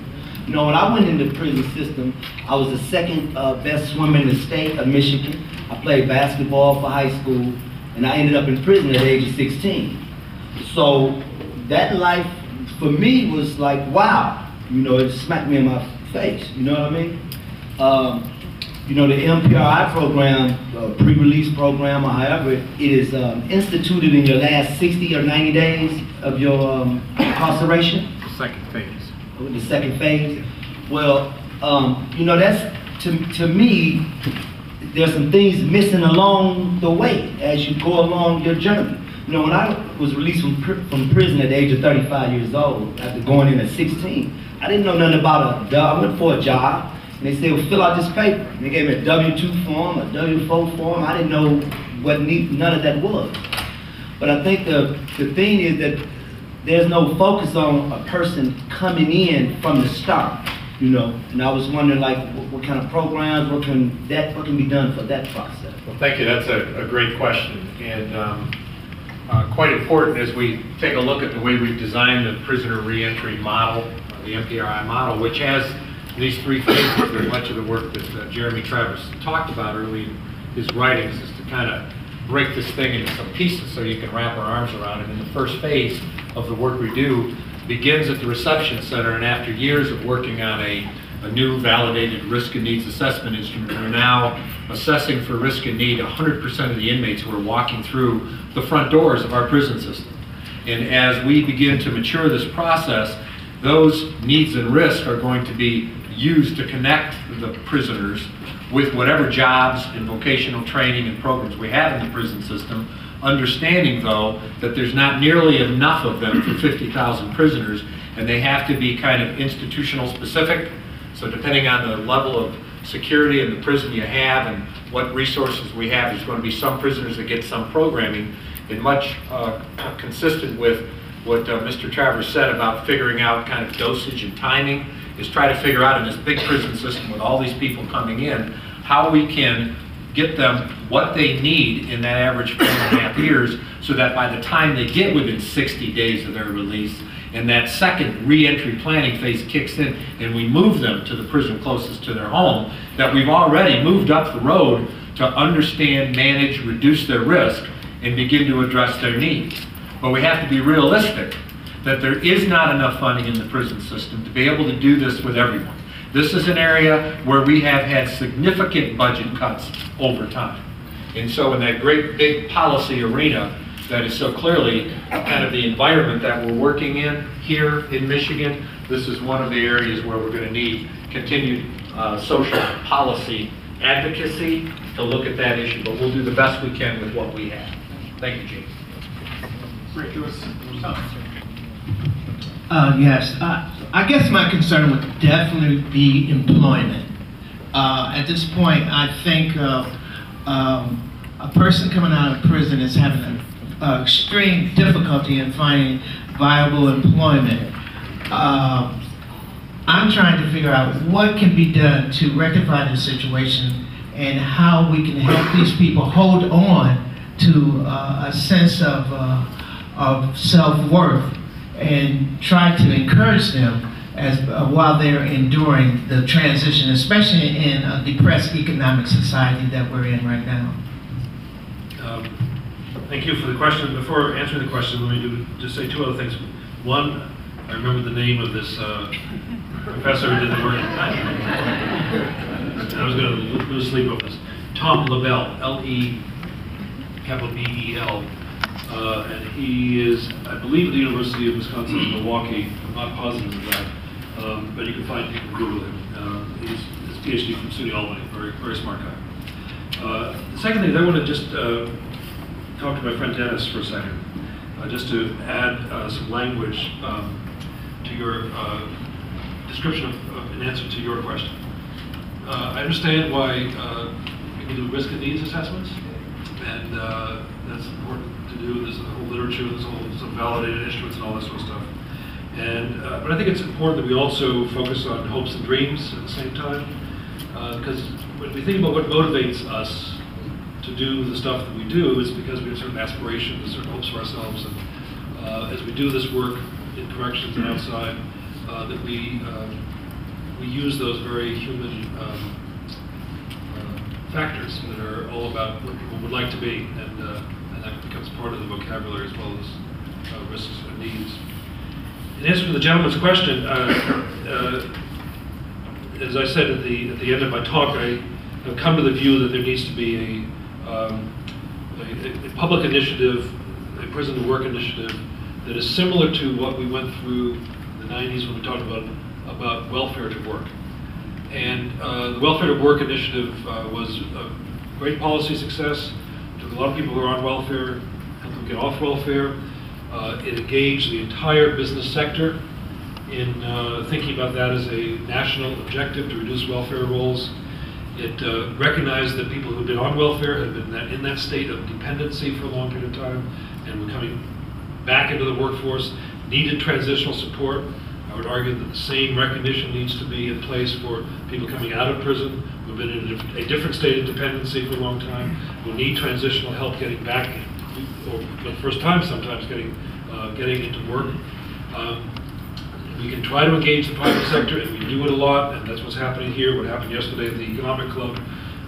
And the private sector is absolutely a key partner to this. But I think that they need a transitional employment, publicly supported component to this work, because the private sector can't do it alone. And they've said by their actions that they're not ready to do it alone.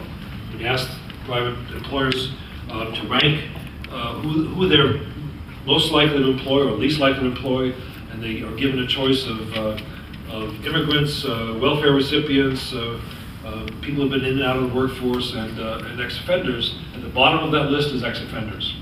So we know already that this is the group they're giving the lowest priority to, and we know from the Deaver Pager study that there's lots of discrimination against people with felony records.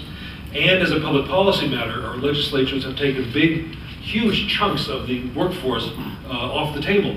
So people with felony records can't work in healthcare, can't work at the airports. We cleaned out our airports of people who were perfectly good employees who had felony records because we're concerned about terrorism. So we've gone in the opposite direction. So all of this for me makes a policy argument for sort of an affirmative program that would say, let's take this population of people and provide public support for their employment.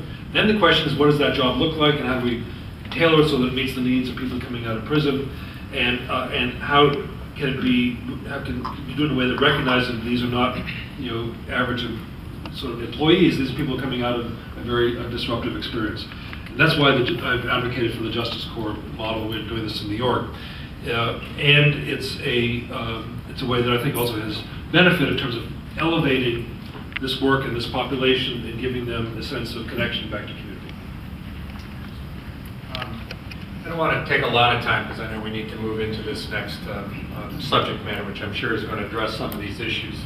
But there's a long list of things that we're doing now and we need to do a lot more of to be able to get at this issue. In these 18 community sites that we have across the state, we have 18 different laboratories on how to best answer that question. And unlike a lot of states that have moved into this reentry framework and how to improve prisoner reentry, that process, we stand out as a state that has put our money where our mouth is, and the governor has led in a bipartisan legislature has agreed to fund reentry in ever increasing amounts. And so for the current year and then last year and this year, we're funded at a tune of $33 million additional funding for services. Every community in the state can take that money and design the spending of it in a way that best suits them. In one of the largest areas where we know this money needs to go and is already going is in this area of employment development, and not just, you know, working toward, as we must, you know, softening the underbelly of the commercial beast that's out there and try to get current employers to be open to hiring former prisoners and to prepare former prisoners better for those jobs, but also to do something that is being spearheaded in this community in ways that's not happening in the rest of the state, which is to grow jobs specifically for former prisoners, much along the lines of the justice civic approach that Mr. Travis is mentioning.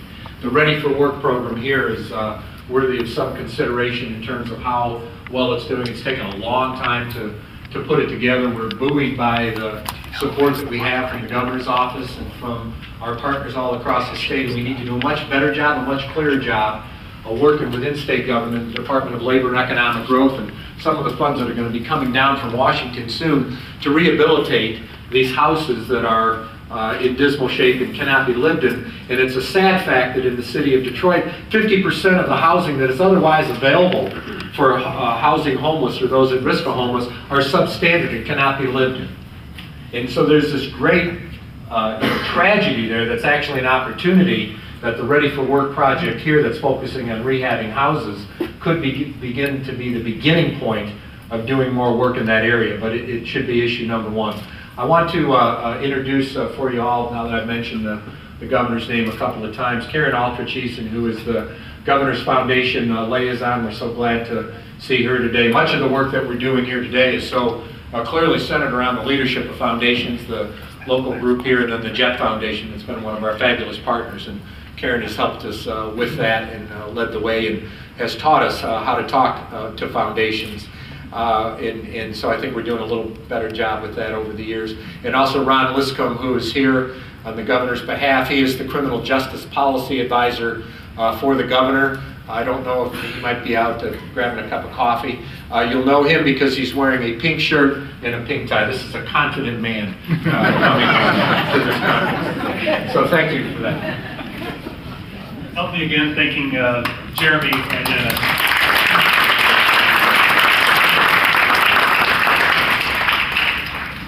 Great. We now come to a panel on employment for returning citizens.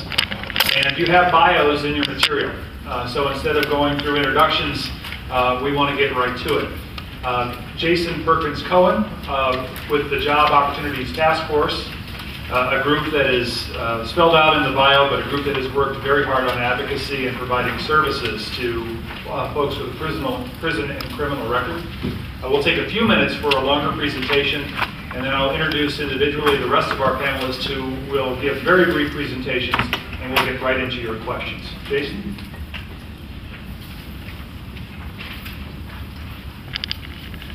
Well, good morning. Thank you very much. Thank you so much for having me. I realized as I looked at the agenda that my fellow panelists and I stand between you and lunch, which can sometimes be a dangerous proposition, especially the way the tables are laid out. It's going to be a good affair. So I want to get right down to it. But I do want to make a couple of points about the organization so you understand the context in which I'm talking. As I was introduced, from the Job Opportunities Task Force, we're actually a nonprofit all the way in Baltimore, Maryland. And our mission is to help low-wage workers advance to high-wage jobs.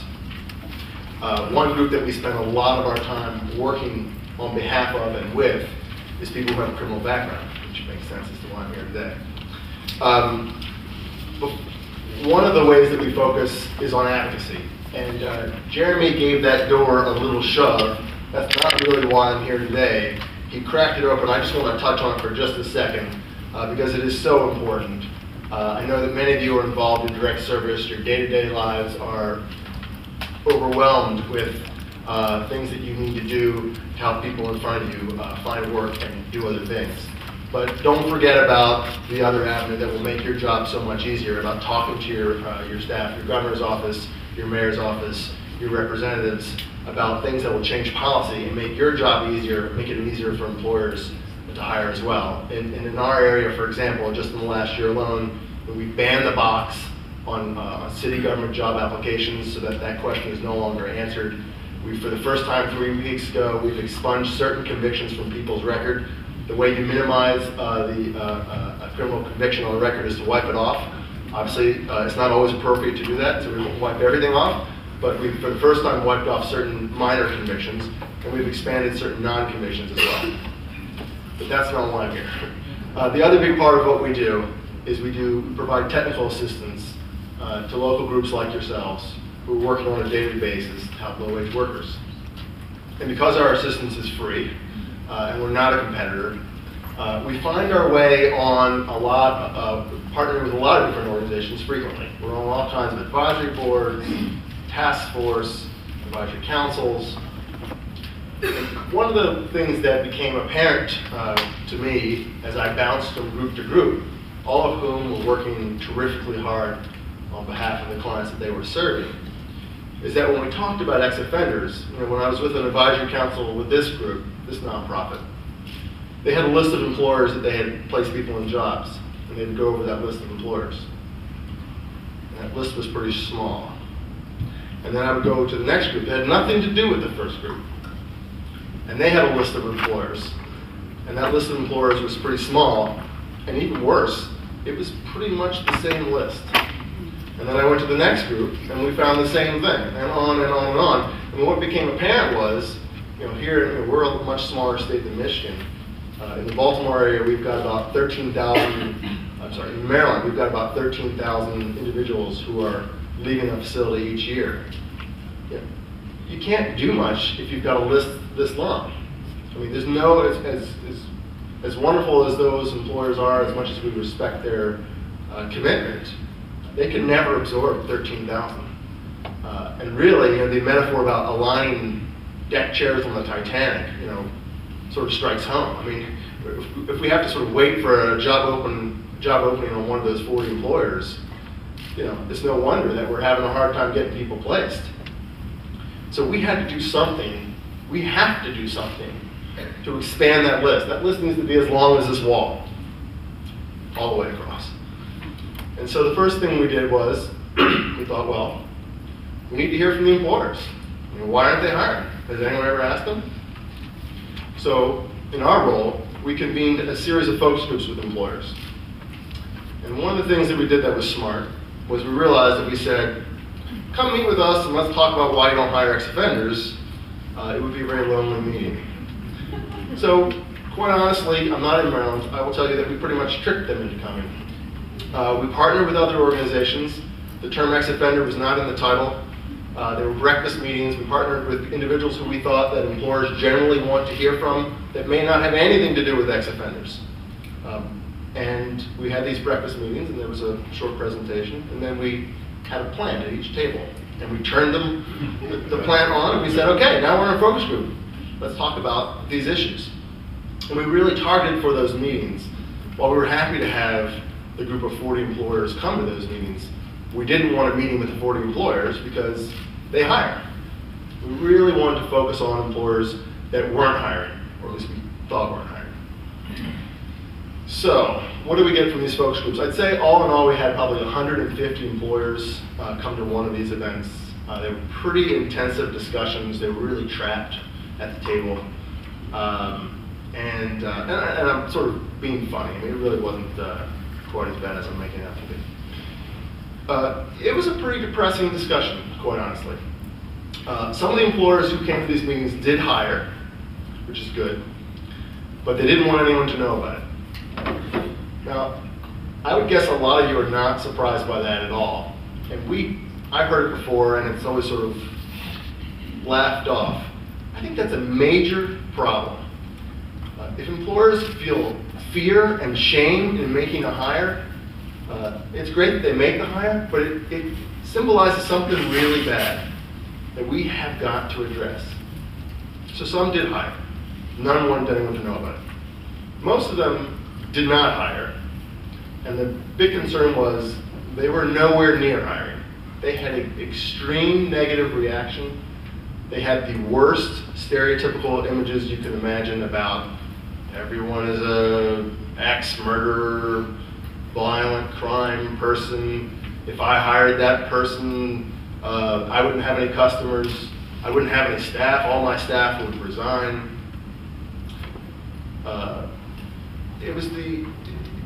It's not the words of what I'm saying will surprise you. It was the strength of the reaction that was really alarming. And we took that information, and like I said, we weren't too happy about hearing it, but there was a sort of a silver lining in it, in that while it's bad that they think it, it's good, A, that we know it, and it's even better that we know it's not true. You know, we know that the great majority of ex-offenders who are applying for jobs are not wielding axes. We know that there's plenty of examples out there of terrific workers who happen to have a criminal background. We know that when customers find out, they don't run screaming, and that employers don't lose their staff.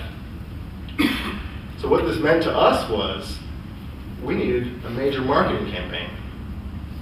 We need to think of this like a business, that you all are actually running for-profit businesses. It's not about generating revenue for you, but it's that you have clients that you're working on behalf of them, and the public image of them is so negative that you can't sell your product. That's a big thing to undertake. And what we did was we started a campaign called Past Forward. And you can see the little bit on your screen. What I'm sorry to say is it's actually a major campaign. It involved hiring a significant public relations firm to do the work. We're not experts in this field at all. And it involved several different streams. One of them was in developing a website. And what I should have here is a flash of the website. Unfortunately, we can't get the internet from here. Our website doesn't look anything like this. So I ask you all to go to, your homework is, to go to pastforwardmd.org. There's actually cards. So another part of the campaign was to drive people to these websites.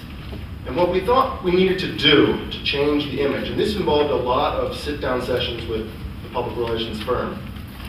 To change the image, we needed two things. First of all, we need to hear the good stories.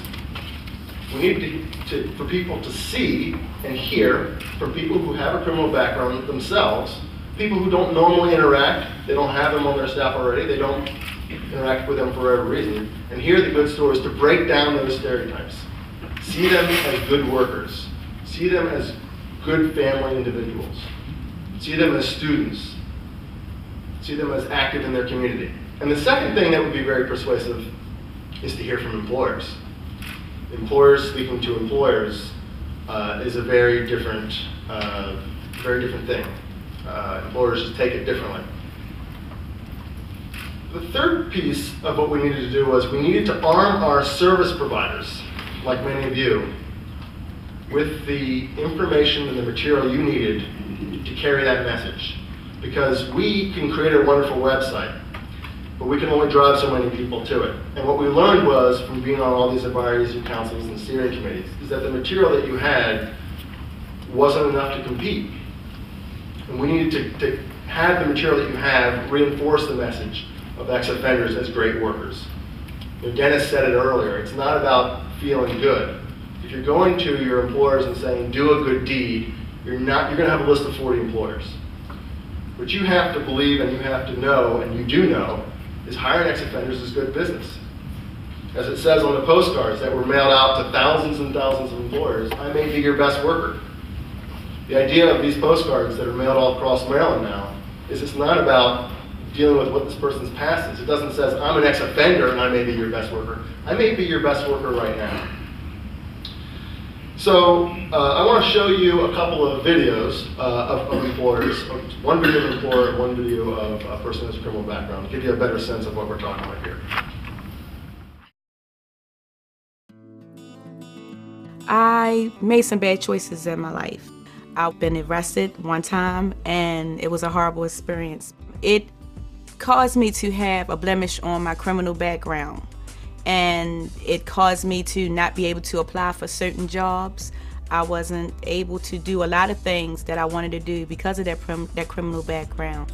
I worked in the city school system about 4.5 years now, and what I do is I assist the teacher in helping the students progress. We have students who are really kind of like below the educational level that we expect them to be at, so I give them that extra one-on-one time. So my second chance for me in working with the kids and their families and being able to give back is all about gratitude for me. My daughter will be 26 this year, and she is a pharmacist. Despite all my stuff, my daughter turned out to be, as my grandchildren say, the bestest daughter in the world. She's been there for me so much, time and time again. She always believed in her mother. She always knew that her mother could get it right again. The example that I'm trying to set for my daughter and my granddaughters is that even though you make mistakes, you can recover from them. It's just the way that you decide to just dust yourself off, get up, and get moving again.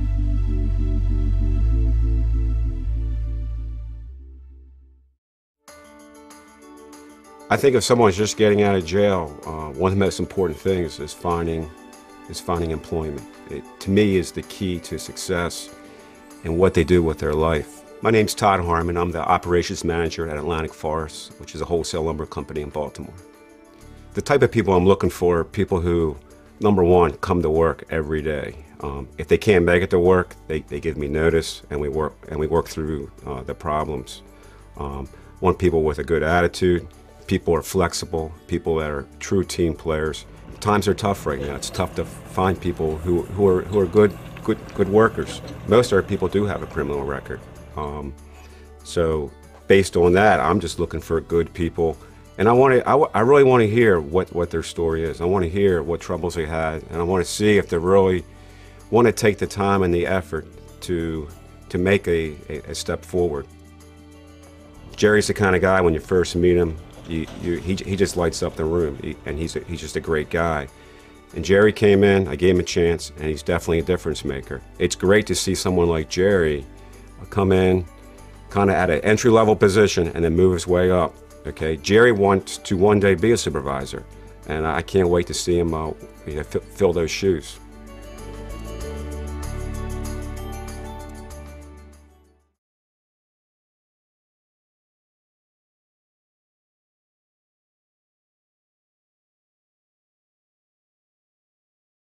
So the reason this is so important, it's one short clip. And by the way, all the clips are 2 minutes long or shorter. They're all available on this website. The website, we call it the Brady Bunch page. If you remember the Brady Bunch, they had that beginning part where it's the 9 faces of the family. They bounce around. Well, what we're trying to do is create a page like that, where the faces are employers, the people who have a criminal background, and they're public officials who are all coming with messages like this. And the screen changes every time you click. And what we want to do is keep adding to this website and getting more and more and more employers on this website so they can see, first of all, I'm not the only one that hires. Lots of employers hire, and it's okay to talk about it. And the ones that don't hire, they gotta ask yourselves why they can't. And again, it gives you the material. Instead of just making the case of please hire this ex-offender, you can go, in Maryland, Hopkins is the largest employer in the state. What Pamela didn't say was that 5% of their staff now, the non-doctor staff, are people who have a criminal background. And what's great about what she says is, again, don't do it for a business decision. She talks about job retention, 73 out of 81, I think the number is. And she talks about how they would be losing out if they ignored this population, because it's a pool of good workers. So in Maryland, when you go to hospitals, you can say, and many of them do not hire ex-offenders at all. It's a blanket policy. Do you know that Hopkins does it? Do you know that Hopkins has found a higher retention rate? It's not going back to the same old argument of, please do a good deed, this guy could really be good. It's really approaching it from a larger basis. Part of what we armed the service providers in Maryland with, again, is more professional materials that get into these stories. Again, it's a marketing campaign, so just like if you're selling shoes or selling soap, it includes all kinds of faces and personal stories. It has a DVD at the end, but it's about driving them to the website. It's about billboards, it's about advertising to change the image. If we don't change the image for employers, we're not going to get very far. This is sort of phase one. I want to show you one more video because it's not all about employers. I came home March 25th, 2005, and I went and applied for CDL school 4 days later, and I had to wait for the process. So I went to like all the local restaurants. No one would hire me, but I knew someone at McDonald's that kind of remembered me as a ball player, and that kind of helped me get through the door because McDonald's wouldn't even hire me at the time. So I got the job at McDonald's, and I worked hard. I learned everything in 4 days. I was determined not to get in trouble again. So I learned everything in 4 days, and I stayed at McDonald's, but I never stopped looking for a better job. My name is Jovan Holmes. I'm 23 years old, and I'm currently working at Mid-Atlantic Bacon as a truck driver. I actually drive the tractor trailer more than 40 hours a week. I'm anywhere between 45 to 55 hours a week, and I go to school.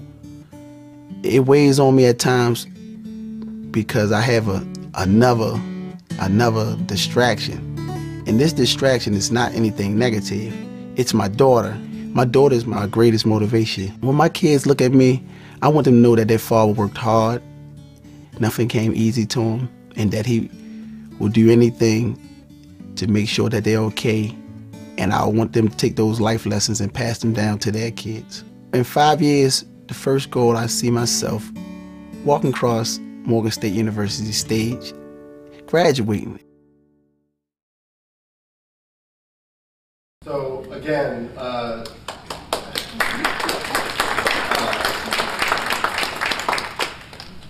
Jovan is working on breaking down those stereotypes, softening that image. What does he talk about? He talks about how he's holding multiple jobs. He talks about how he's never absent from work. He talks about, again, if you're going to talk about softening the image, while his daughter has nothing to do with it, it does help to soften the image, and it's so important. The campaign is working. We do find a lot of requests from employers who are starting to go to the website. The website is for employers, by the way. I mean, while we have images of people who are formerly incarcerated, and there's anyone can go to a website, it's really designed to be an employer tool. And sometimes it's hard to make that pitch to an employer one-on-one in their office. They don't have time.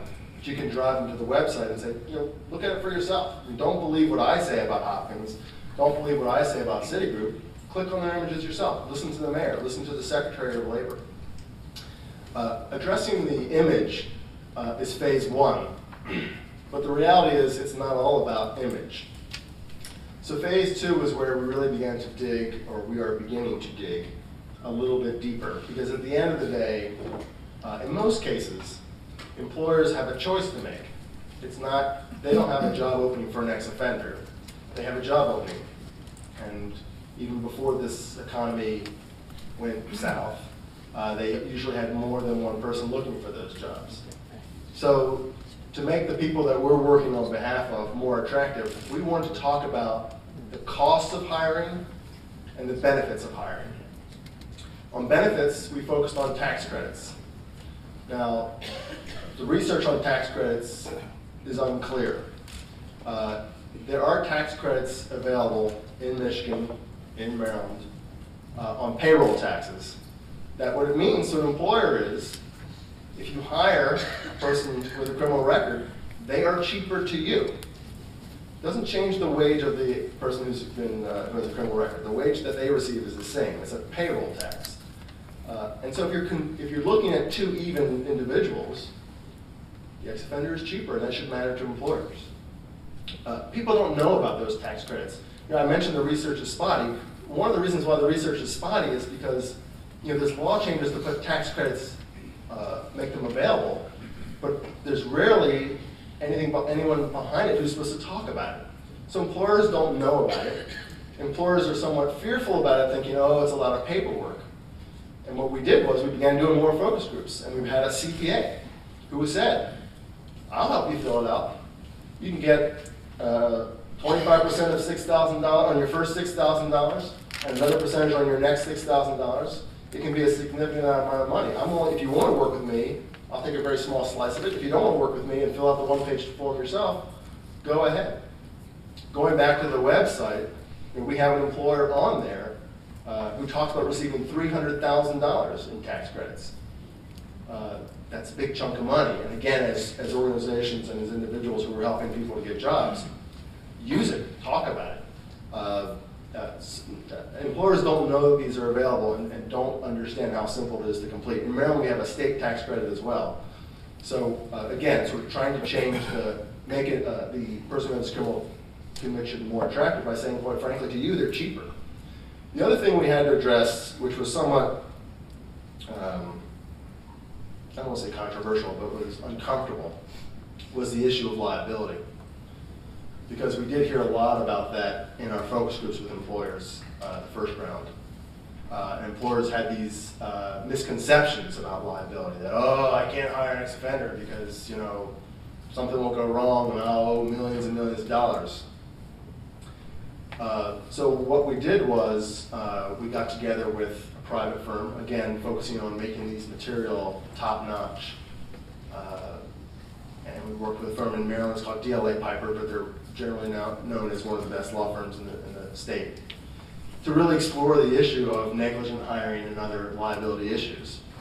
And again, on the website, there is a short paper. It was very interesting working with the law firm and trying to take the case law out of the paper, because employers generally don't want to read about, Perkins versus the state of Maryland. They want to understand what they need to know. And what they need to know, and we can go on about this, is that first of all, the first misconception is that negligent hiring is not an ex-offender issue. It's an anyone issue. People can have all kinds of backgrounds that you need to know about, and you just need to know, and if you need to take that into account when you put them in certain positions. So that's the first thing. Second thing, the most important thing to know is there's all kinds of very basic things you can do to minimize your risk, which is basically having written policies would be a good place to start. So those are the two key things. And the third thing is it's really not about hiring, it's really about retention.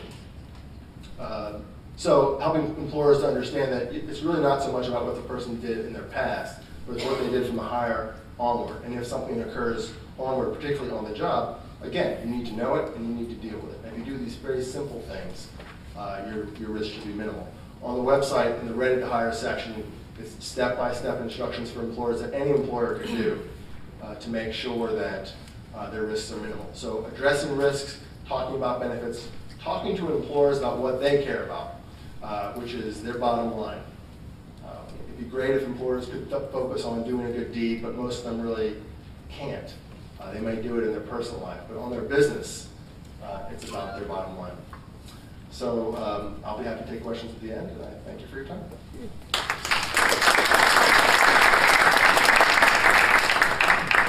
Jason, thank you. So that you can all see the speakers, I'm going to ask each one to come to the microphone with their 2 minutes of description, starting with Mina Barclay, who is the CVS Workforce Initiatives Manager for the Michigan and Indiana markets. Mina?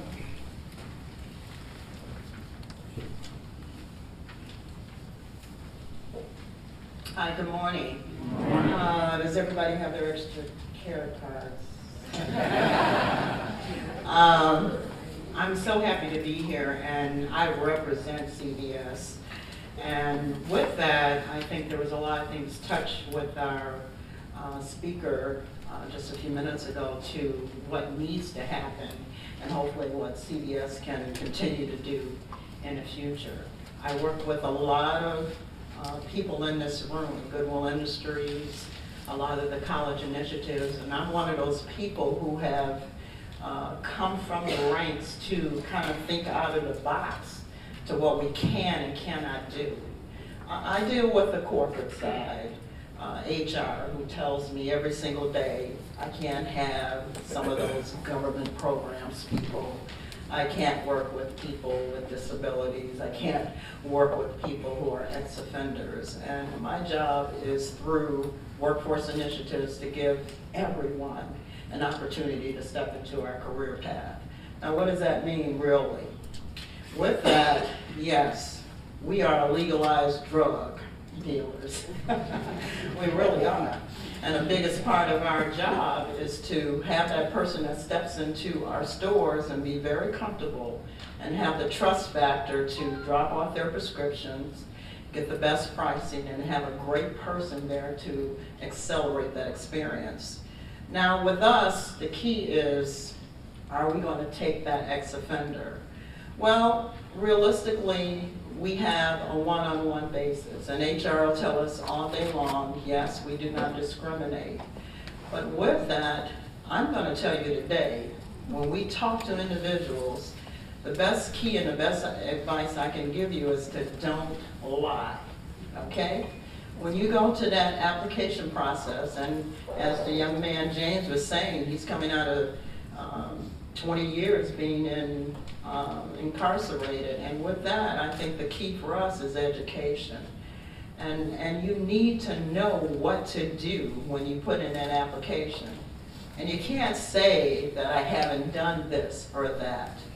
The application gives us a venue of what to ask, what to look for, and then we take that person on a case-by-case basis. Yes, it is a trying economy, and all of you know that if I've got a person who doesn't have any criminal history, then that's the first person I'm going to take. It's key to what David was saying, because with us being now CVS Caremark, we are $98 billion strong. We are in 43 states. I have 238 stores here in Michigan, 38 in Detroit. With that, too, I'm looking for the cream of the crop. We know about tax credits, okay? With that 98 billion, probably 3 billion of that is tax credits. So we do take a chance. And our whole initiative is to say, with the guidance of workforce initiatives, we will give everyone the opportunity. We'll look at you, we'll take a chance. And with that, hopefully grow the talent that we need. And it's all about the talent, it really is. Are you a good individual? Have you had some restitution? Who are you now?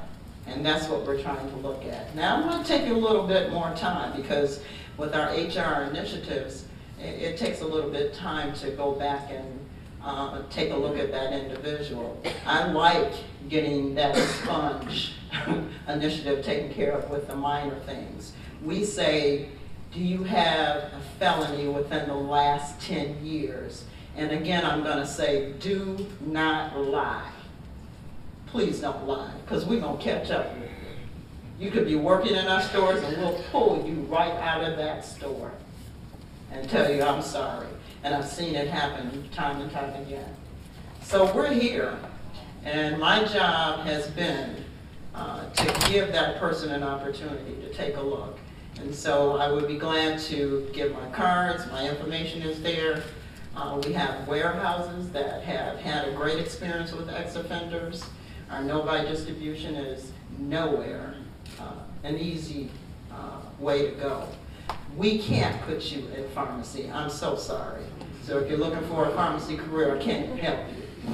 But I can elevate what a lot of people think is that entry-level job that's not going to get you anywhere. I have the experience and the success stories that say, I have a person who may have been a clerk cashier who's now an assistant manager, who's now DMs. So we can do that, and who knows what the future will bring. So we're here to support, and we're here to work with every individual. The diversity includes a person who may have had a bad start. I'm coming from a bad start. You talked a little bit about welfare to work. Once upon a time, nobody wanted to touch them. I was a recipient. I had to get on welfare for a little bit of time. I thought I was in love and had a great husband. And you've been there, did that. But you had to pick yourself up and come back. And what we do is look at that person. Where do you want to be? What can you do? What is your future? And that's the passion that our team brings to the table. Thank you.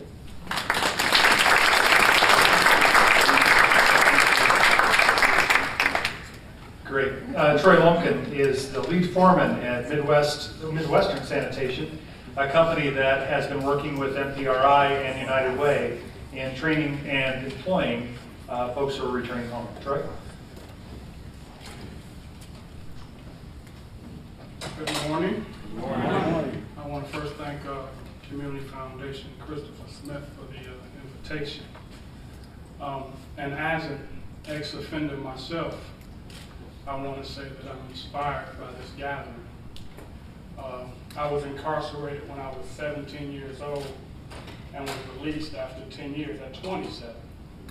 During that time period, both my parents had died who I lived with at 17. So when I got out, I didn't have any sense of direction. Didn't know how to fill out this, didn't know about a license, things like that. And at that time, the Michigan Reentry initiative didn't exist. So I had to benefit off of a Good Samaritan. First of all, I had good family support, which a lot of those reentering don't have nowadays. But I also ran into a Good Samaritan and an employer who gave me an opportunity, Mr. Ruthenberg, who's the owner of Midwest Sanitation. And once he gave me that opportunity, like the young man on the presentation, I worked hard, got licensed as a CDL driver for the trucking company, and eventually I became what I am now today, the Chief Operating Officer. And I run a payroll of $3 million a year. And since a Good Samaritan helped me, I continued the process. So over the 8 years I've been there, we've employed over 100 ex-offenders, successfully probably 90, and we keep them going. We give them CDL training, but it's not a program. It's just off of being decent. We don't get any funding or anything like that. We just give people a chance, the human thing. So, I'm inspired when I see people like you, interested in bettering the process. Mr. Schrantz, I was at a recent meeting with him, and I saw how the department is more interested in bettering the situation. And at Midwest Sanitation, what we want to do, and what I'm here to do, as we partner with Goodwill Industries, and we've had a successful program with Mr. Bennett over here, who's going to present in a few moments, where they're bringing inmates to us, or former incarcerated to us, and allowing them to work free of charge, where we are not paying them. They're taking care of the wages, and it gives the inmates, or the former incarcerated, the opportunity to establish relationships and get a feel for the job and meet people and build a reputation. And we've hired quite a few in based upon that. So representing Midwest Sanitation today, what I want to offer is a partnership with any of your organizations. If you have people who you need to get employed, I would like to give you my card, and we can work together and, speed this process up in any way possible. So, thank you.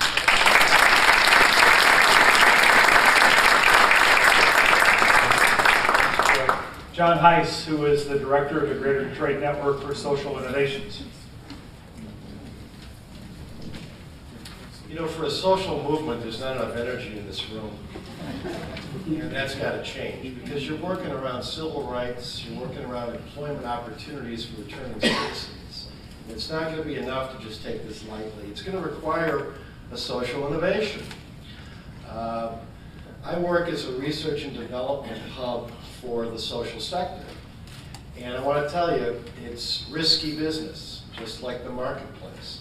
But I think there's a model in this both for our movement and for the returning citizens. And that is my one-year-old grandniece. What do they have in common? She's learning to walk. How many times does a child get up when they're learning to walk? Every single time. And they take chances, they reach out for things, they hold and grasp, but they keep getting up. Okay? Returning citizens do the same.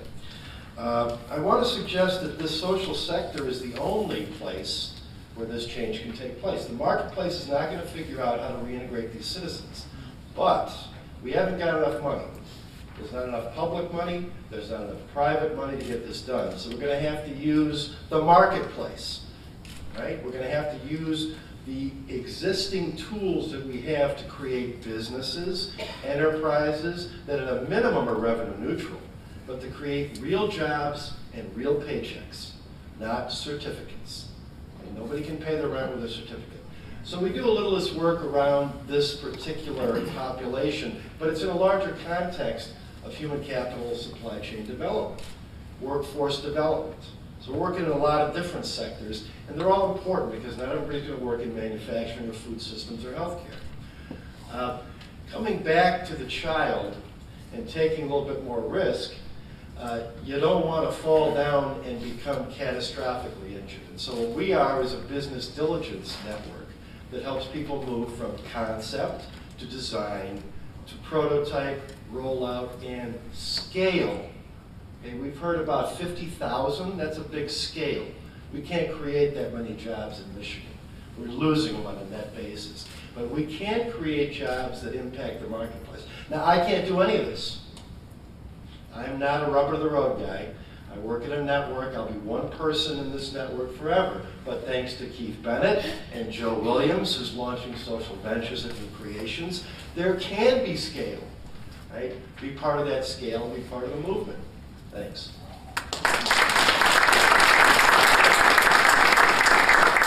Thanks, John. And finally, Keith Bennett, who is the program director for Goodwill's now nationally renowned Flip the Script program. Good morning. Good morning. I always feel like I'm singing in front of the choir when I speak at these events. I'd like to thank the Community Foundation for having me, and specifically Chris Smith. I've known Chris since he was a very young man, and I was a little bit younger. I also wanted to say that we can't develop programs by ourselves. You know, Goodwill Industries has been in the business for 87 years, and the Flip the Script program has only been around about 6 years.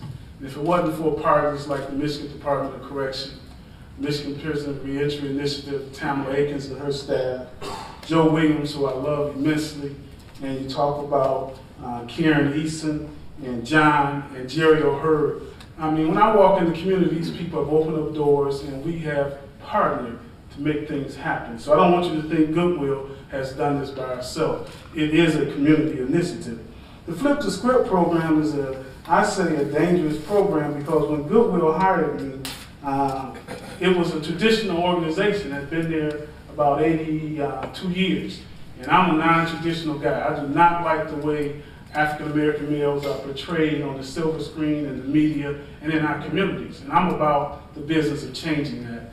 And every young man that comes into our program, I challenge him about changing that perception. And we don't think it belongs to anybody else's responsibility. It belongs to us to change the perception that young men have in this community.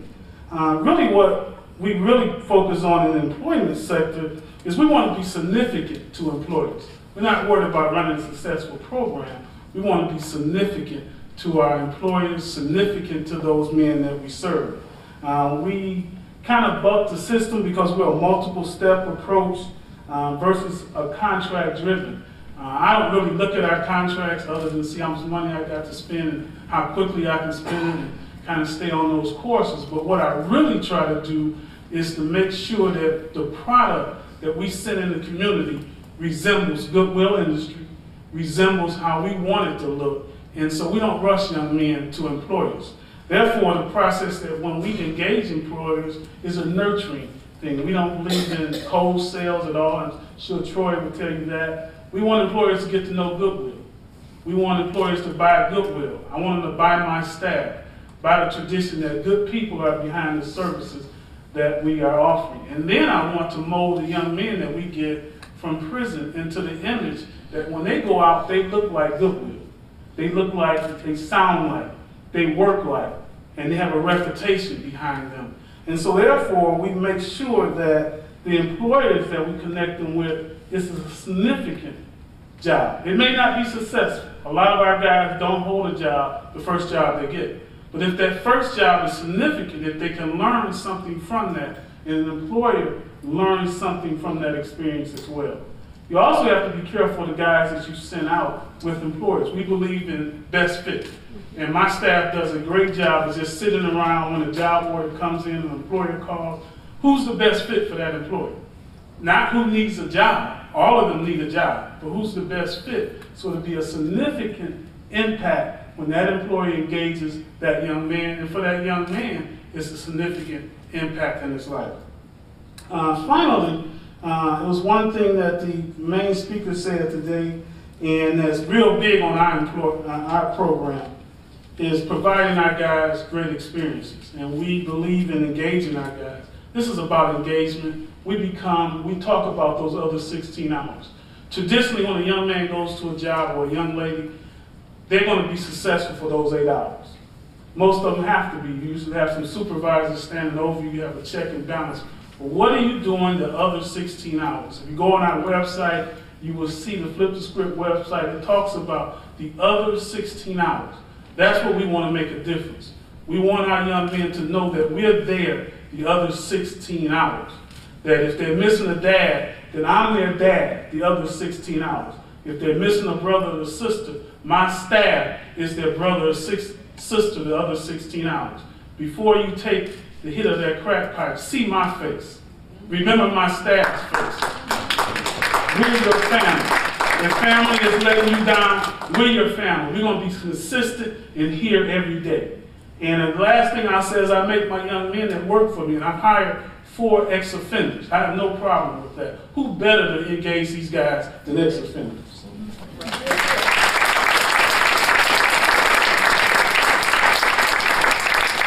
All right, we've got about 30 minutes for questions.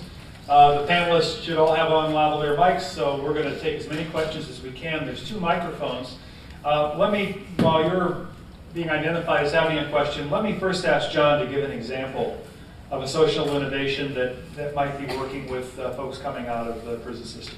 I want to suggest everybody speak with Joe Williams here, who will tell his own story of new creations and a baked goods effort. But Jewish Family Services has done some great work in home health care for years. We're working together to build a geriatric care management business that they'll entirely capitalize. Eventually it'll employ about 16 people, many in fairly modest employment levels, but all of which will pay $12 an hour. We talked earlier, I talked to Brenda earlier about health care, home health care. But this is an entirely new experience for Jewish Family Services, going through a business planning process, but ultimately we end up with a revenue generator and an employment generator. While Dennis is still here, let me ask this question as well. Keith, you're working directly with MPR, right? Yes. Is there enough being done in the prison system right now to prepare folks who are leaving so that when they come into your care afterwards that they're ready to go to work more quickly? Are we doing enough inside the prison system? And if not, what should we be doing differently? Well, I would first want Dennis to step out of the room. No. To be honest with you, under Pat Caruso and Dennis, I've seen just great things happening inside the prison. And I get that from the guys that are coming home a lot now. I think they're doing as much as they can with the time they've had to do it. We still have room to grow. But I think when you're looking at a captive audience inside the prison, you're going to get a different dynamic than what happens when they come home. So within the prisons, they're doing as much as they can. We have to do a better job when guys come home. Questions from the audience? There's one over here. I have 2 questions. just a curiosity, the John Hopkins, was there a percentage? They said they had 5% of their employers that were, employees that were ex-offenders. Did they have any history as far as that they went to treatment first when they came out of prison? No, they have a job application. Actually, Hopkins is so large that you actually have, is this working? That you have to apply online now, but they don't have a requirement like that. They do a number of other fairly progressive things in terms of encouraging people to pursue more advanced education or training, which they will sometimes give off. Because we have so many of the men that come out, they don't go to treatment, but they go through soft skills, they get the job, the first paycheck, and they're off and running. So that's why I was wondering if that's going to be, if they had a percentage. Yeah, they don't have that. And I guess I would tie on to something that Jeremy Travis said earlier about how the reentry has to start when they first become incarcerated. And I guess I would say also that job retention has to start before placement. If you wait until a person's in the job to deal with retention, for one thing, they don't have time. They've got they're working full time, they've got family obligations. So whatever job retention services you're offering, you need to start on day one. Right, I sort of knew the answer to that, but I just wanted somebody else's opinion. Also, I wanted to know, maybe you can help me with it. I received some information as far as nonprofit organizations that now cannot hire ex-offenders. Cannot hire. Is this true? Have you heard this? Ex-felons. Because a large population of our nonprofit organizations, that's what we do. That's who we are. I haven't heard it, but again, I would address something that was said just before we went on. As you all are wading into the ocean of trying to help people get jobs, there's this giant wave that's engulfing us about the number of nonprofits and for-profits that are increasingly requiring background checks and are increasingly putting limitations on what people can do. And often they make no sense at all. I mean, the example about the pharmacy, obviously that might make sense. There's other examples that we can come up with that make sense. But so frequently, and I'm sure you have this experience firsthand, you hear about a restriction on someone, or you hear a firm say, we don't hire ex-offenders. It's so important to follow up. I mean, first of all, sometimes their idea of what an ex-offender is a little bit of a blanket policy. Well, do you hire non-convictions? Do you not hire for misdemeanors? Oh yeah, I hire for misdemeanors. Or you get the problem where they have made this blanket policy and people are in luck, but again, it makes no sense. And I'll give you one example that particularly frustrates me. Construction is often seen as a pretty ex-offender friendly industry, and it is in some respects, but I gotta tell you, it's becoming less friendly. And one of the reasons it's becoming less friendly is because of these restrictions that have been put on contracts about not having someone with a criminal background on site. You talk about, for example, school construction, and again, at first you think, well, okay, I can see some reasons. But what about new school construction? There's no kids on new school construction, so why does that make any sense at all? We have a huge project in Maryland called BRAC, Base Realignment and Closure, which means that they've closed a military facility in New Jersey, and thousands of people are moving to Maryland, and that's great for our economy. And a huge amount of work is being done around that base, millions and millions of dollars. And they're imposing all of the background requirements that they would do for an up and running military base. The base isn't there yet. It doesn't make any sense. And it's really difficult to, once that policy is nailed down, to unravel it. So again, these issues need to come out. We need to be talking about them and figuring out ways around them. Dennis. A statement and a question. Thank you. What a great panel, and congratulations to all of you for your successes. It's great to hear this. Statement is, I'll answer the question that Keith answered very politically, I thought, very well. That's what I'm here for. We're not doing nearly enough, and we're not doing as good a job as we should be with the resources that we have. So having said that, here's my question for you, Dave, and for the panel is, would you be willing to sit down and talk to the Department of Corrections, look at what we do, and think about how we can more successfully innovate what we're doing to better suit your needs? Lena? Absolutely. I can do a testimonial with Goodwill Industries. We've had history for about almost 8 years now, and they, through their training, 6 weeks, they actually do a life change initiative, and with Keith, it goes even further. So we have a lot of on-the-job training that has no first pay.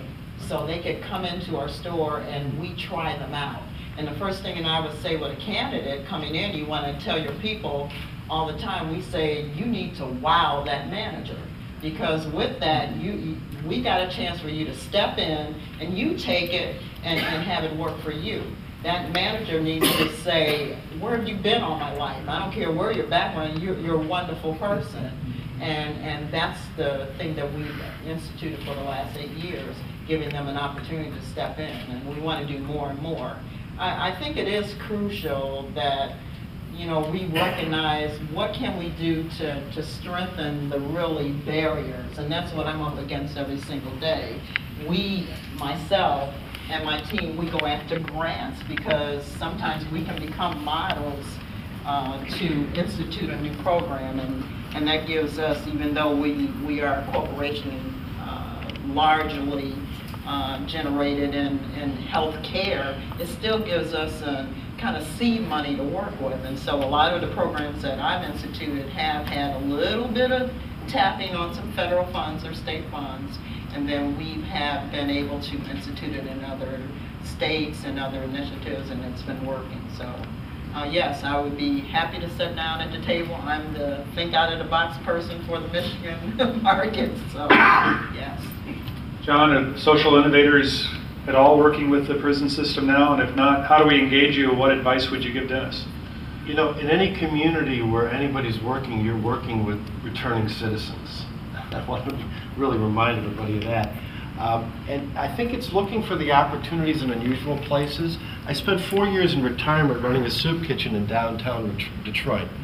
And what I learned there was that we could clothe 70 men every week who came in prison khakis from the Woodward facility, from other places. We turned that into a social enterprise by finding a guy named Clay who ran the concession. Now, what's the concession? We sold those uniforms to a kid on gross yield for 40 bucks a pop, who turned around and sold them to his friends for 60 bucks a pop, because the kids out there wanted to dress like prisoners. So just change your lens, change the way you're looking at things. That's weird as far as I'm concerned. Clay was thrilled to have all this money. Where does it come from? I don't know. There's something that has me wanting to say, that's great as long as we're selling those uniforms to white suburban kids. But given the statistics Jeremy put out, it frightens me to think about that enterprise in the city. My 16-year-old comes home, wants 60 bucks for a uniform, I'm coming to see you. Troy, what should we be doing differently with the department? Definitely we should communicate with the department. And I agree with Dennis that they're not yet doing enough before they come out. But like I said, it's inspiring to see you working on it, because there was a time they weren't even considering it. But it's on so many different levels. Because when they get out, besides the family issues, then you got like overworked parole officers. You know what I mean? They got tremendous caseloads, and they can't be effective in doing the things that their job description wants them to do because they're so stretched out. So we have to address it on so many different levels. And I guess starting with conversation with the department would be the first step, and a wise step. Question over here. Well, I have two questions. One question specifically is for Lena, and that one is related to the types of trainings that are available to the individuals who want to get into employment with CVS. And the other one is a more general question, and that is most of us are connected to faith-based organizations, and how can we effectively be supportive in helping people return to work? Sometimes we can be the worst person that they can come home to. So how do we turn that around so that we are being supportive instead of hindering?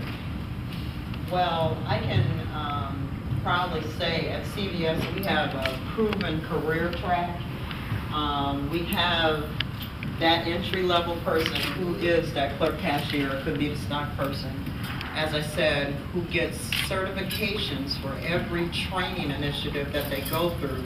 So it could be your person who's helping you on the photo machine, it could be that beauty advisor, it could be now the person who's in charge of what we call direct store delivery, where they're taking in the product and scanning that every week.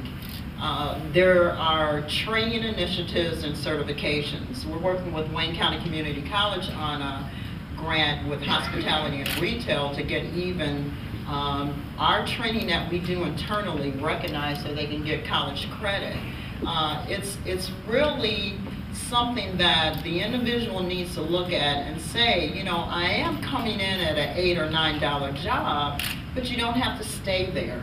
We definitely want to recruit within with the next level of who our next managers or DMs or AVPs are going to be. And it doesn't not include that ex-offender. And that's what I really want you to take a look at. Bring that home to your people. Once they pass that assessment, and I think the training is crucial because a lot of them are coming out with no computer skills. Goodwill gives that initiative to them. They have an opportunity with the history that we have to go on to the computer and do what we call unicrew. It's going to ask them, are they dependable? Do they come to work on time?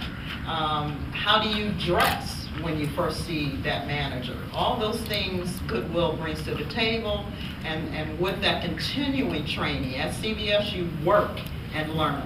You're going to get a paycheck and you're going to learn at the same time. And with that opportunity, whether it's in our stores, in our warehouses, I think that's really crucial. Faith-based and community partners. I had a chance to work with the President's High Growth Grant that came out in 2005. We had a bidders conference. We had several churches. The community is crucial. They had an opportunity to bring people to us. Remember, we don't want to do it all. I don't want to do the front end. I need all of you to be that front end people. I want the candidates to come ready to go to work. I don't want to fool with anybody who hasn't been trained. You do that work for me. And my job is to say, look, store 822, I've got a person. They're ready to go. Can you take a look at them? We do the pre-assessment. We do orientation with them. They spend a whole week at Wayne County Community College. We have a regional learning center, and then they go out into the workforce. We have some that don't make it, but we have more that absolutely do. So that's how it's really going to work, and we need everybody. We ask a candidate, can you work with the community? It's so crucial that we give back. So all of those fit into a bigger picture to who that person is going to become or who they want to be. And that's what CVS is all about. All the ways you care. Everyone has spoken about the programs for men, and while I understand that the majority of those in reentry are males, there are definitely women who are coming back into the community. So I'd like to know whether or not you believe that there are different issues for women, and if so, how are you addressing them? There are all the programs that we have basically at Goodwill Industries are mirrored in the women's sector, and we serve women ex-offenders as well as those who are chronically unemployed as well. There are very different issues they face. Domestic violence is a crucial element. A lot of them return home knowing that that's going to probably hit them in the door or in the face as soon as they return home. And I think that when you address women's issues, you need to be sensitive to that area. You need to have some background in that area. You need to be prepared for their issues, because not only do they have to come home and worry about working, they're trying to reunify a family as well, and mom come back as mom, and kids have been with grandma and things of that nature. So you need to be prepared when you deal with those. I choose to stay out of that arena because I'm not as well prepared, and I think sometimes we all think that we have all the answers, and I think you need to be very, very sensitive and careful when you deal with that population. And so that would be my advice. But I do know at Goodwill Industries we have very qualified staff who bring those women in. We are thinking of starting a women's Flip the Script program, and we're putting it in the facilities at our headquarters because it offers the security, because we have found that a lot of times the partners will follow them to work, will check and see who they're working with, and so those are a whole another kind of issues that you need to be very sensitive to when you bring them home and try to get them into an environment that's going to help them be empowered. And Catherine, you may want to just take a moment. Matrix is running the Women Arise program, which is very gender specific in how it's addressing that issue. Matrix is involved with women exclusively, and it fits into our platform for women's programs because, as was mentioned by one of this morning's speakers, transitional housing is critical. So we have a facility, well, actually 2 facilities now for housing that dovetail with the Women Arise program. But we have found in our experience here, which is just now a year and a half, increasing success with the women coming through the MPRI program. And it's been an inspiration to us as we connect with people who have started this philosophy, and we are seeing it played out in the community and the success that the women feel. I mean, they come by my office every day as they're going in for their meetings with the case manager, and it's very inspirational, and I think they benefit from the support system, transportation, housing referrals, medication that we've been able to do, especially when they're coming right out. Some very dramatic cases of somebody needing oxygen in 4 hours from now. We were standing on our heads getting this to happen for this woman. So it's been challenging, but it's been also very, very rewarding, I think, for the clients as well as for us as workers. Thank you for letting me put you on the spot, Dennis. Can I add to that just quickly, is that this is an enormous issue with the DOC. And it starts with the recognition that obviously to everyone here, men are different from women, women are different from men. And yet our prison system doesn't necessarily recognize that, and the same tactics and strategies that we may use for men for control and custody issues do not work for women. You don't yell at women, they don't respond. You don't shame women, they don't respond. You got to talk to them. And that's not what we do. And so there has been an effort driven by the evidence that shows you've got to be responsive to gender, to do assessments different, to do responses different, and to completely change your communication structure, which is built on a very obvious attitude of respect that has to drive these communications with the prisoners, the female prisoners, or you're not going to get anywhere. And one of the things we found, not surprisingly, or maybe surprising to some, is that you have to model that respectful dialogue within all of your interactions within the prison. So it requires us in the prison system to actually change how we're talking with each other and how we're dealing with our staff. And we can't do that without a very smart transformation about the way that we deal with folks. And this kind of leads us to this focus on offender success and also on staff success.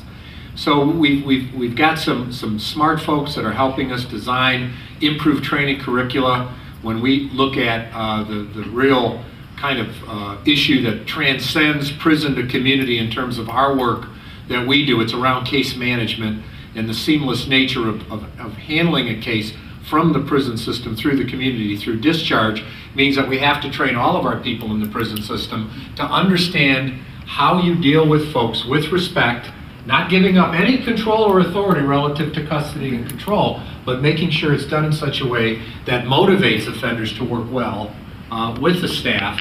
And we just now put out a request to see which of our staff, amongst the several thousand we have, who might be willing to be trained trainers on improved collaborative case management and the tools that collaborative case managers need to be better at interviewing and discussing and kind of motivating folks. We had 125 applications for 25 spots. The competition within the department, and this is for folks to do more work, not to get a break and say, well, you don't have to do your job, you can do this instead. It's to do this plus their job. They're now trained, and they will be training in turn between 3,000 and 6,000 key people in our agency over the course of the next year. So when an idea like this comes, and I love the quote you gave earlier about, if you got a simple solution for a complex problem, it's probably wrong. We got a lot of simple solutions like, let's make sure we train people on gender responsive behavior. Simple thing to say, in our department, oh my God, we're in our third year of trying to get this done. But it starts with a commitment from the director clearly about understanding the differences between men and women and doing a much better job at attacking this in a staff development or organizational development perspective.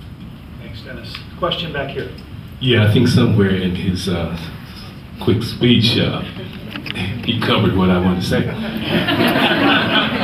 But getting back to Mr. Bennett, when he mentioned that the penitentiaries were doing all that they could, and I kind of think you were very kind and very politically astute, because clearly there's a thing called life skills that much needed before these gentlemen or ladies come home. Having been a part of a stellar urban job training program, it was introduced to me as that the life skills are absolutely necessary before you can begin to do anything in terms of employment. So, having said that, if the penitentiaries or those who operate can perhaps institute this type of programming on the way out, of course, then that would certainly may put you out of business, though, Mr. Bennett.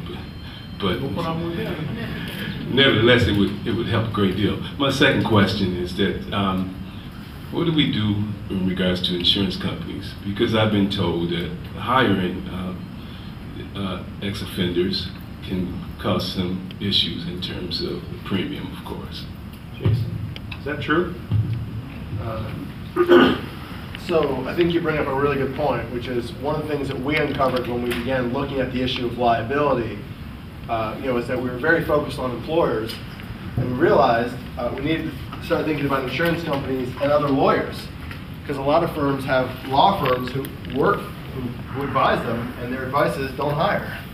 So if we're just dealing with the employers and they start to become sympathetic, and then they hear from their attorneys not to hire, they're going to forget about little old us. We haven't found too much on the insurance companies themselves. In fact, some of them think that they're covered more than they know. At one point, we did look at a policy solution about actually developing a special insurance, and from talking to companies, we found out we didn't need to.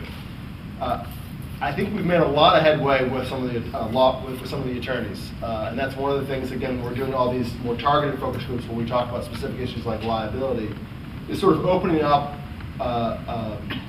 attorneys' views a little bit so that they're not so short and sweet about, well, don't hire. I think it's a major angle that is not yet really developed. Troy, at Midwest Sanitation, any issue of liability, any concerns? Well, like I said before, it was based upon Good Samaritan, so we just threw it up, and we never had any problems come from it.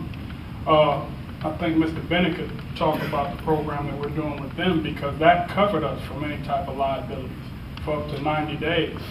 And during that time, the former incarcerated person has a chance to establish a reputation, and you see what you're working with. So I think that program is one of the best programs that's out there currently. I think with Goodwill, we have an umbrella policy that will protect us and the employer, and there's some disclaimers in that protects the employer as well as Goodwill, that this is a training program, a mechanism as a pre-employment situation, and so we're protected, and we send the employer a contract to read and carefully go over that details all that information, and they sign off and we sign off. Also, I'd like to mention to you that you have to understand that I use a window of saying that Dennis and them have only been with the MPI. I think it's been 5 years. So I looked at what they've done in 5 years. They've done a great deal of work within 5 years. And I get a lot of my information from the guys that are coming home, and they're just unwilling to listen when they're incarcerated sometimes. So some of the tools they're using in the prisons fall by the wayside, because when they come home and you got to see $4 a gallon gas and your kids want food, then they're more willing listeners. And so that's what I kind of meant in my statements. Thank you. Question over here. Yes. First, I think I'd like to make a statement that we have to support one another, and I think that's what I heard over here. But this question goes to Mr. Bennett. Mr. Bennett, one of your star workers that you had was also someone that had transitional housing with Detroit Rescue Mission. And one thing about him, he was very self-motivated. So, and we supported one another, getting him to work, make sure he got to work with his bus tickets and everything to the program. However, I had one that was not so successful. And my question is, what can we do to work together more? What formula has changed since you've started doing this and working with the ex-offenders?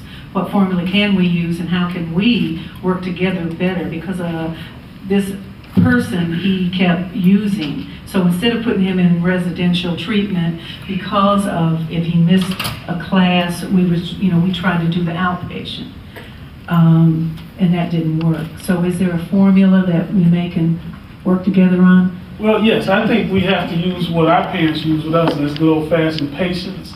A lot of our guys just don't mature at the same pace. We've seen cases where it took a year for a guy for it to click in that I need to try something different if I expect different results. And so we need to just, and as I mentioned some names earlier, it's important that we in the community that are running these programs collaborate. I think that's the biggest thing that I've learned in the 6 years of running this program, is that you can't do it by yourself. And the more that we get together and engage and discuss things, and even mention in private the names of the individuals we're serving, then we're more apt to see the outcomes that we really all desire. We have time for 2 more questions. I just want to go back to, in regards to the issue of insurance. I don't know if you all are aware, but with the Michigan Labor and Economic Growth, our population is bonded and insured up to $25,000. And so that may help employers in regards to that issue. You could just go to the Labor and Economic Growth website with the state of Michigan. Great. And over here. Yeah, my question is for Troy. I've got a couple guys in my class who want to get their CDL license. I work inside MDOC, and it's a small percentage of the young black offender dealing with the grooming as far as the hair. I'm on them trying to change their behavior, but these guys want to keep these braids in their hair. And I keep telling them when they get out there, they're probably not going to get hired. And as far as your company, will you hire guys who have braids? The record was no problem, so I guess the braids wouldn't be either. But, we give everybody a shot. And then what we try to do, we have a lot of people that's involved in the spiritual aspect of this training. Again, Mr. Grants can talk about the congregation part that they're trying to do in the department, where they're bringing church congregations and mosque congregations in to work with the offender before they come out, and allow them to establish, spiritual ties and things like this, and reconnect with family based upon a family coming in. So we'll give anybody opportunity, but it's not true with all employers. They look at you and judge you based upon that appearance. And what we try to do is just work with the young men. And because of my history there, sometimes I'll sit down and I'll talk with them, and we'll work together. We'll ride to church together. We'll ride to the mosque together, and we'll do certain things. But I'll give you my information, and you can send them to me. Great. Help me in thanking this great panel.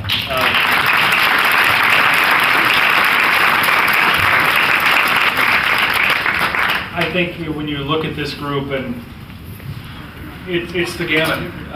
The out-of-the-box thinking that John and social innovators bring to the table, the employers that have to be in a position to be not only good Samaritans, but patient and understanding that the population that's coming in has special needs.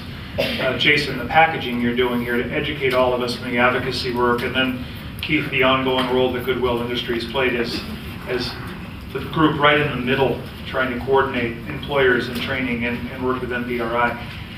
We couldn't deal with the employment situation if it wasn't for all of you taking very special care. So again, thank you for what you bring to the table and the difference you make.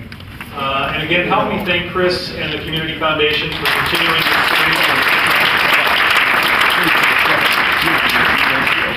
And then one final thought I want to leave you with.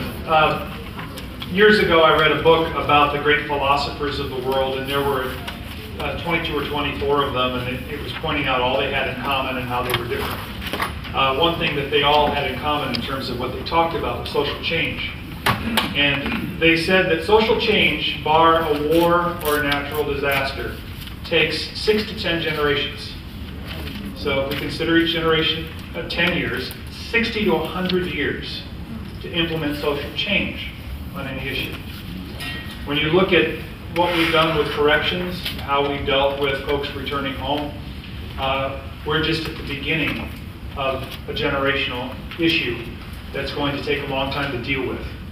We've got to have all of you working together. Dennis, what you're doing at the department to try to change a culture and to make change happen and to accelerate that change is to be applauded. And we've got to work on this together. So be patient, be diligent, and continue your hard work. We need each one of you. Thank you for being here today.